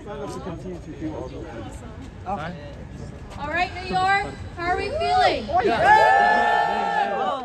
thought signature. All right, guys. So for those of you who don't know me personally, I am a proud first-generation Venezuelan American. My story is one of perseverance, sacrifice, and the unwavering hope of two immigrant parents who left their home country to escape corruption and dictatorship. They came to this country with nothing but faith for a brighter future, a dream built on the belief that hard work and opportunity could provide the life their children deserved. Their sacrifices define me and the life I now live. I've seen what happens when we turn a blind eye to injustice, when we let assumptions about culture, identity, or status dictate how we treat others. My family story is a reminder that resilience doesn't just exist in textbooks. It's alive in the immigrant's experience, in the pursuit of a better tomorrow, despite overwhelming odds. It hurts to see people reduce the immigrant experience to stereotypes or statistics, failing to recognize the humanity behind the struggle. We are more than just labels. We are doctors. We are business owners. We are professionals and dreamers. Individuals who contribute daily to this country in ways that often go unacknowledged. I'm proud to work in a field where I can connect with others and uplift their confidence. But even in the beauty industry, I've experienced what it feels like to be underestimated or judged from my background. With that said, I would like to clear up some things. The narrative that all undocumented immigrants are criminals is not only false, it's dangerous and deeply dehumanizing. The truth is, millions of undocumented immigrants work hard, contribute to society, and pay taxes, just like everyone else. The vast majority have no criminal record. Many were brought here as children or fell out of status due to technicalities, delays, or even financial hardship. What most people don't understand or want to acknowledge is that many people enter the country legally, and for many reasons, such as visa expirations, unaware of deadlines, or fake immigration services, such as legal advisors, who often take money and do nothing or submit incorrect forms, jeopardizing someone else's case. Prioritizing survival over paperwork when you're choosing between feeding your family and paying $500 for a renewal. Paperwork often loses. Application fees are high. Renewing DACA, TPS, green cards, or visas can cost hundreds to thousands of dollars, not including legal fees. Mind you, I know firsthand how difficult the process is of getting documented in the U.S. It's a long, expensive process with many twists and turns. People with the right tools, education, and finances have it easier than others, but the ones that are just scraping by, trying to make a better life for themselves, they are trying. And they also pay taxes, once again. That doesn't make them criminal because they lost status due to any one of the situations I've listed. And there are many, many, many complex situations in which people lose status, and that doesn't make them a criminal. That's right. Entering without inspection is a civil violation, not a felony. Overstaying a visa is also a civil matter. If you're going to quote U.S. code, at least know the difference between a civil violation and a crime. Criminalizing immigrants with blanket statements is misleading and unjust. Stop acting like legal immigration is simple as filling out a form. It's not. It can take 10+ countless years, cost thousands of dollars, and many countries don't even have access to viable paths unless they're wealthy or highly educated. And let's not pretend that the U.S. is some innocent bystander.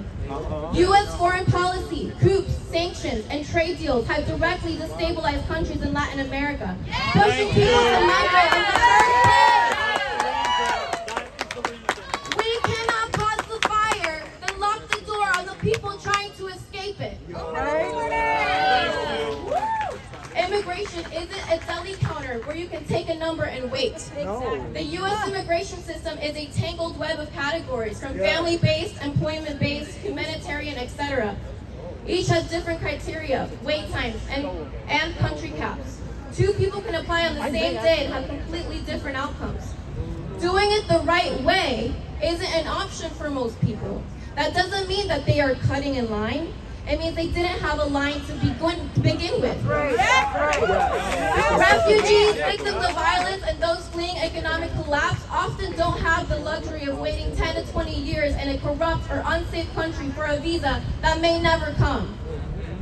And if you're worried about the economy, economists agree that immigrants help grow the economy by increasing demand, supporting small businesses, and filling critical labor shortages. And when wages are low, it's because companies exploit everyone. It's a broken labor system, not the people trying to survive inside of it.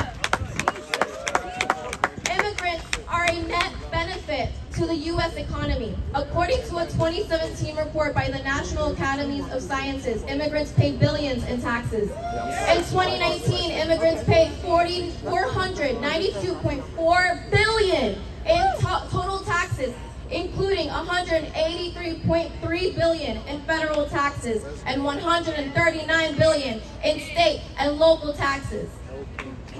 Immigrants fill critical labor gaps. As of 2023, the U.S. Bureau of Labor Statistics reports that immigrants make up 18.1% of the labor force and are overrepresented in essential industries such as healthcare, 24%, construction, 30%, and agriculture, over 50%. Immigration increases GDP. A 2023 report from the Congressional Budget Office states that immigration adds 0.3% U.S. GDP growth annually. The same report projects immigration will add $7 trillion to the economy over the next 30 years. Let them know. So you want to boost the economy? Legalize and protect immigrants. Legal status increases immigrants' wages, spending power, and tax contributions. Giving undocumented immigrants a path to citizenship would add $1.2 trillion to the U.S. economy over 10 years and create over 140,000 jobs annually. Damn, girl. Yes. And for my friends and family who are blinded by the current administration, you're Hispanic yourself. Your family likely migrated here too. So how can you talk like this is about people who share the same blood in your veins? You're talking down on your roots, your own story, as if you somehow earned something others don't deserve. That's not strength, that's erasure. And for those of you who call yourselves Christians, to truly call yourself a Christian, then you should remember what Jesus said. Love thy neighbor as thyself, Mark 12:31. Not only love the legal ones, not only love with papers. Jesus didn't ask for proof of citizenship before showing compassion. You say that the U.S. doesn't owe anyone anything but its people. But what you're missing is that immigrants are and always have been part of its people. They built this country, worked its fields, served in its hospitals, and raised children here, many of whom are U.S. citizens. The U.S. is not a gated community. It is a nation shaped by migration, labor, and global influence. And historically, the U.S. does owe a lot. From destabilizing Latin American countries, including Colombia, Venezuela, Mexico, through intervention to exploiting immigrant labor without offering protection. People aren't just coming here for handouts. They're often fleeing problems the U.S. helped create or benefit from. That is not entitlement. That is seeking fairness and survival. And when people say that Scripture says to support leaders and follow the law, remember that Scripture doesn't end there. When laws are unjust, we are called to challenge them, not to blindly follow them. Jesus broke laws to uphold compassion, and so did Martin Luther King. Laws change because people speak up when they're wrong. Slavery was once legal. So was denying the right for women to vote. The law is not always right. And Christianity is not about submission to power. It's about love, justice, and mercy. And yes, entering the U.S. is a privilege, but treating others with love, dignity, and compassion, that's not a privilege. That is a responsibility. And if we ever start valuing paperwork more than people, then we've already lost the very value that this country claims to stand for. Immigration isn't a threat. It's been the engine of this country from the beginning. So if someone's trying to come here to work, to survive, to build a better life, that is not a break-in. That is a testament to what this country still claims to be. And what we're seeing too often in this country is not law enforcement. It's racial profiling and unchecked abuse of power. ICE has a history of detaining people who are here legally, green card holders, visa holders, and even U.S. citizens simply because they look undocumented. There are documented incidents where people have been picked up at work, in hospitals, or doing routine check-ins, going to their court hearings, following legal proceedings, and being taken without a warrant despite having legal status. What do you say to that? Because if it's the criminals that you want out, why are they targeting innocent people? And don't say that it's fake news or it's propaganda, because it's being filmed every single day. We're seeing it happen before our very eyes. This isn't about protecting the country.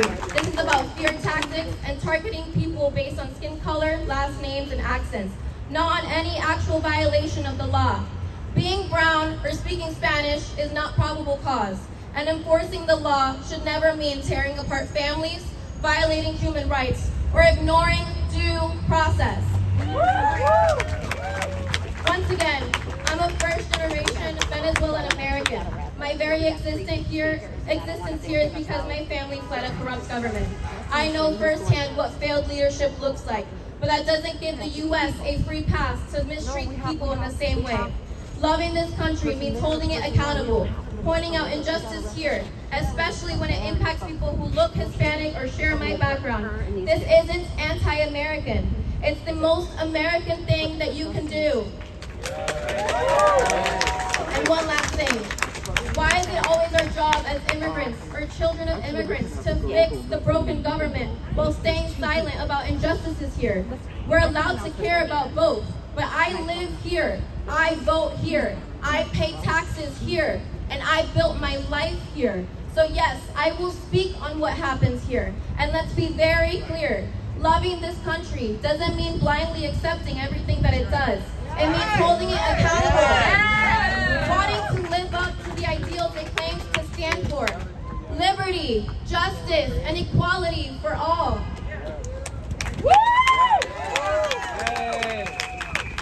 Deflecting to other countries doesn't erase the harm ICE, broken immigration policies, and racial profiling are doing on U.S. soil. If anything, I speak up because I know what it's like to come from a country that abuses people, and I refuse to let this one go down the same path. I had someone recently say to me that you love the benefits of this country, but not the country itself. Let me be very clear. I love this country enough to fight for the people it tries to leave behind, enough to speak the truth, even when it makes other people feel uncomfortable, and enough to believe we're better than racism, scapegoating, and fear-mongering dressed up as law and order. I don't need to defend my intelligence, my education, or my family. People have made a lot of assumptions about where I come from, what I believe, and what I stand for, but here's what I'll say. If your version of patriotism means excluding, dehumanizing, and attacking others, then I want no part of it. My vision of America is bigger than that, more inclusive, more just, and more powerful, because it does not rely on fear. And to all of the MAGA cult, loving Trump does not mean you love this country. That's right. Anything is the opposite. The ones speaking up, We love this country, and we want to uphold the Constitution and hold those abusing the power accountable. We, the people, you love the past. I'm fighting for its future, fighting for life, liberty, and justice for all.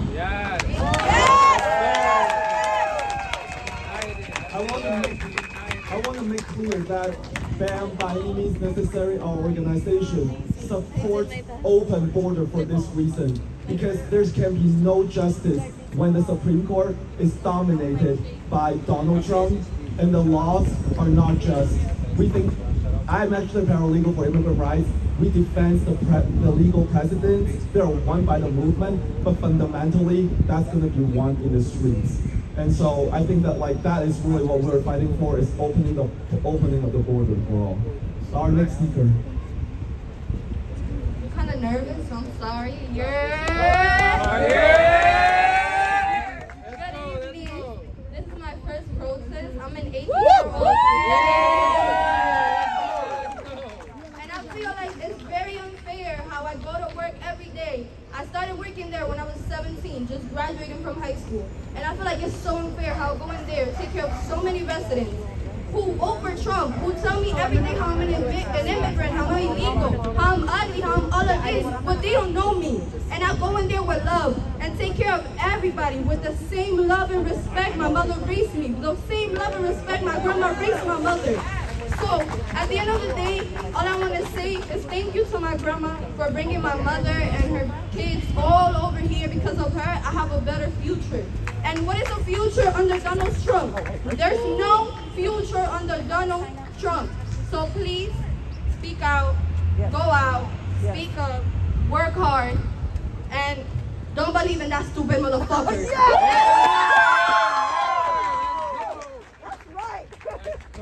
Donald Trump. So fast, so the young lady over there. But anyways, my name is not important, but what it is important is that people like me are right now getting kidnapped. Okay, so es una injusticia lo que están haciendo con mi gente y tenemos que nosotros estar unidos más que nada, más que nada. Yo sé que muchas veces nosotros. Y les hablo en español, ahorita I'm going to speak in English in a bit. I didn't have anything written, and I know they told me to, move it along a little bit faster because they have to go. But I just wanted to say que, necesitamos estar juntos más que nunca, unirnos más que nunca, protegernos más que nunca. Si ustedes ven a la pinche migra en sus áreas, corran y dejen saber a toda la gente que están ahí. Denles un chance para irse a la casa con sus familias, con sus hijos, con sus madres. Denles esa chance. Give my people a chance, okay? There's a site that you can go to. It's called People Over Papers. Please pass it around. That's how you can update and also know when to go out of your house, okay? Or when your parents can go out of their house if you see la mira there. Please protect each other. Let's protect our community, our people, my people, the children. And with this, I'm going to leave you. Soy pura mexicana, por eso estoy dispuesta. Si México lo quiere, que tenga que pelear.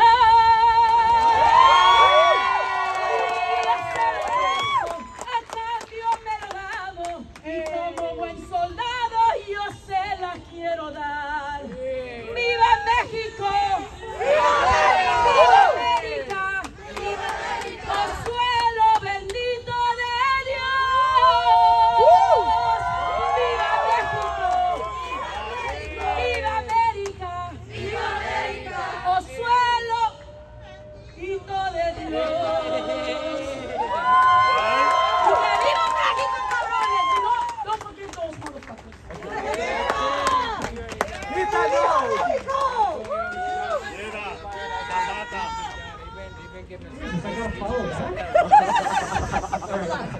I too will try to speed run this thing in my head for like a good half hour. I'll also abstain from giving my name. What I think, what I do want to mention though, is that I actually happen to be Irish American. My family. I mentioned that because one of the great disappointments of the last, I don't know, let's call it 10 years at this point, has actually been the reaction of a lot of Irish Americans across this country to what can only be described as the rise of fascism in America. Right. So quickly did we forget where we come from.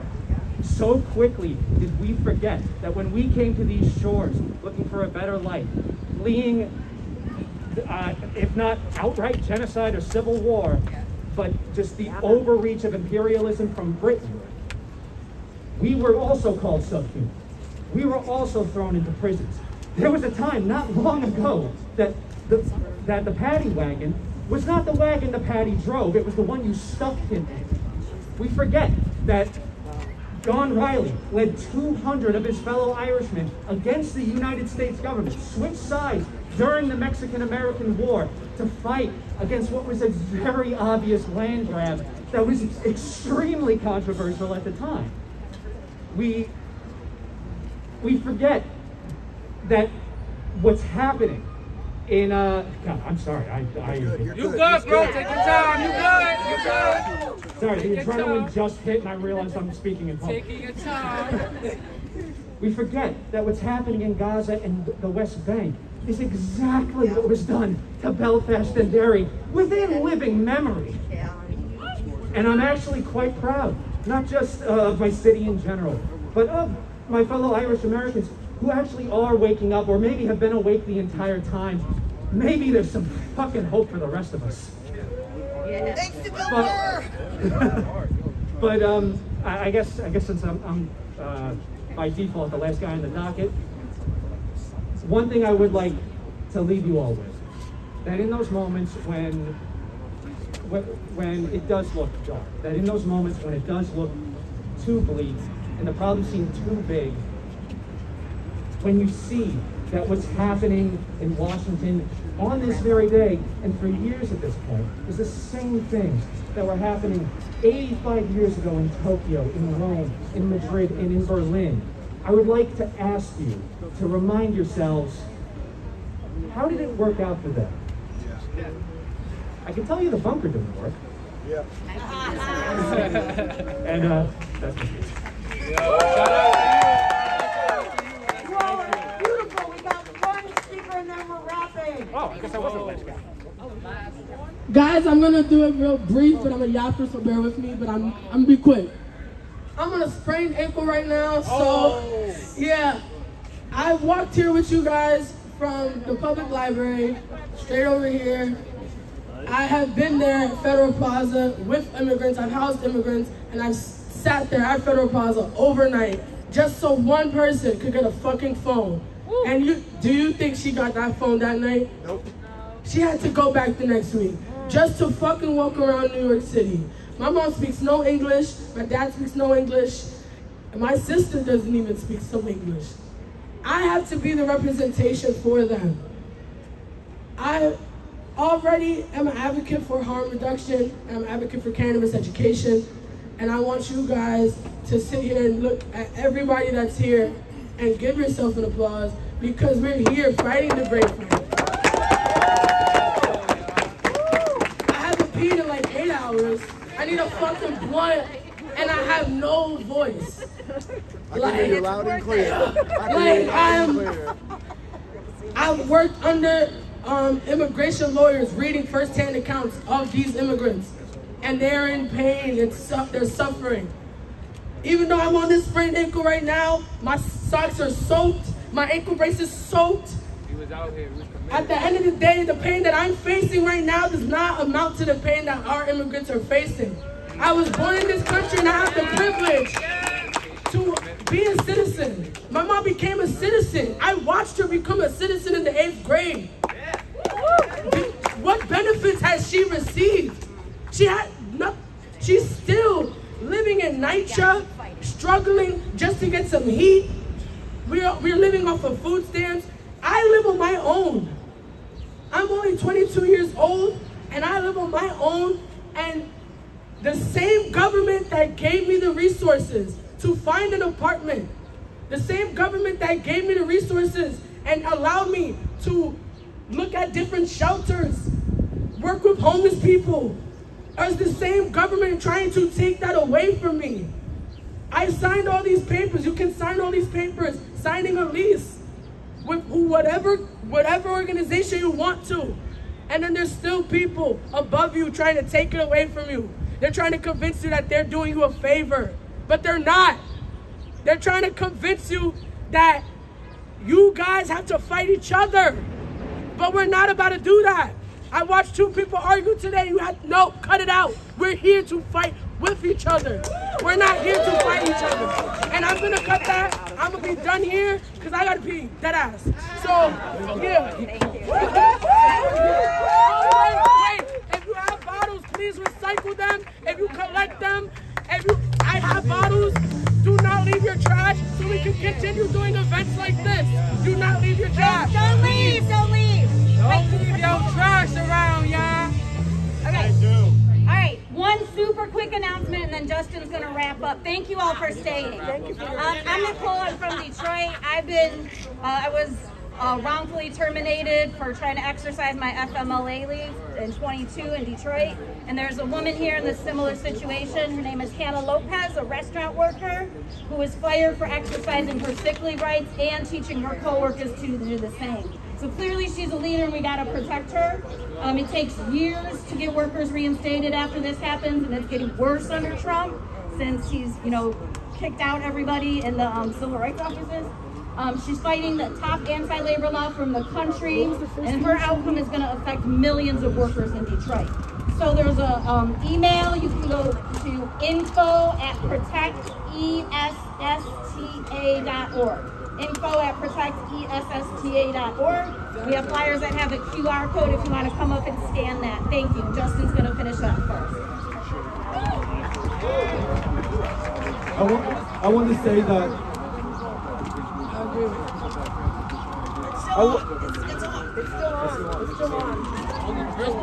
I want to say that today, that was the voice of the unheard.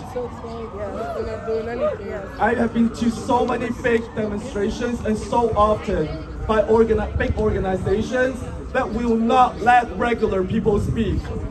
And today, our voice may not be perfect. Our voice is actually young, but with every speaker, when we hear them, we become more confident because we know they are just like us. And I want to say that there are so many people who did not speak because they don't feel like they can, growing up being oppressed and abused. And we say to those people, no, you are still leaders. One of BAM's fundamental principle is that actions speak louder than words. It's not always the leaders who stand up there the loudest is the actual leader. It's if you are, so long as you're telling the truth, so long as you are taking the action that is needed to defend ourselves and to stop the power that be, that is what's needed. If in the future you join a mass demonstration in a situation in which it ended up, despite that, the George Floyd movement being so powerful and the Democrats telling us not to mobilize to stop January 6th, and you know that's wrong. No. Yes. Get out onto the streets. Yes. Don't let other big name organizations tell you otherwise. And that is what BAM stands for. Once again, my name is Justin, and we're from a national organization, the Coalition to Defend Affirmative Action, Integration, Immigrant Rights, and Fight for Equality by any means necessary. Come up to us to sign up again our literature. We will have a national tribunal on Zoom weekly to put forward the national agenda to fight and win in struggle. Don't be scared. Stand up for your rights. Are you ready? We're ready now. Everybody. Come out. Thank you so much, everybody. Use the buddy system. Be safe.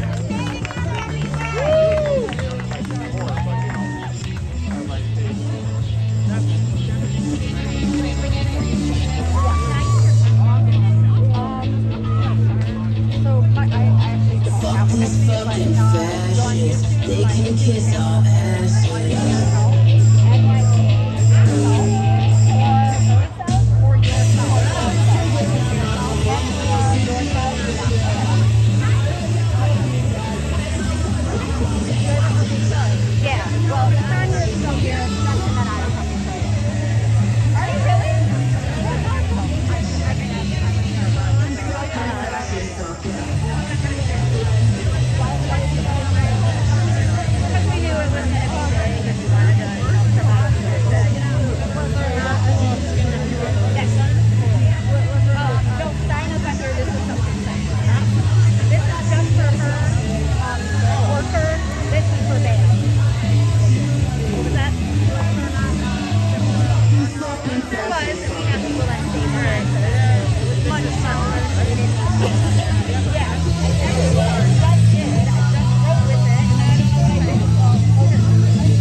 Yep, this is the end of it.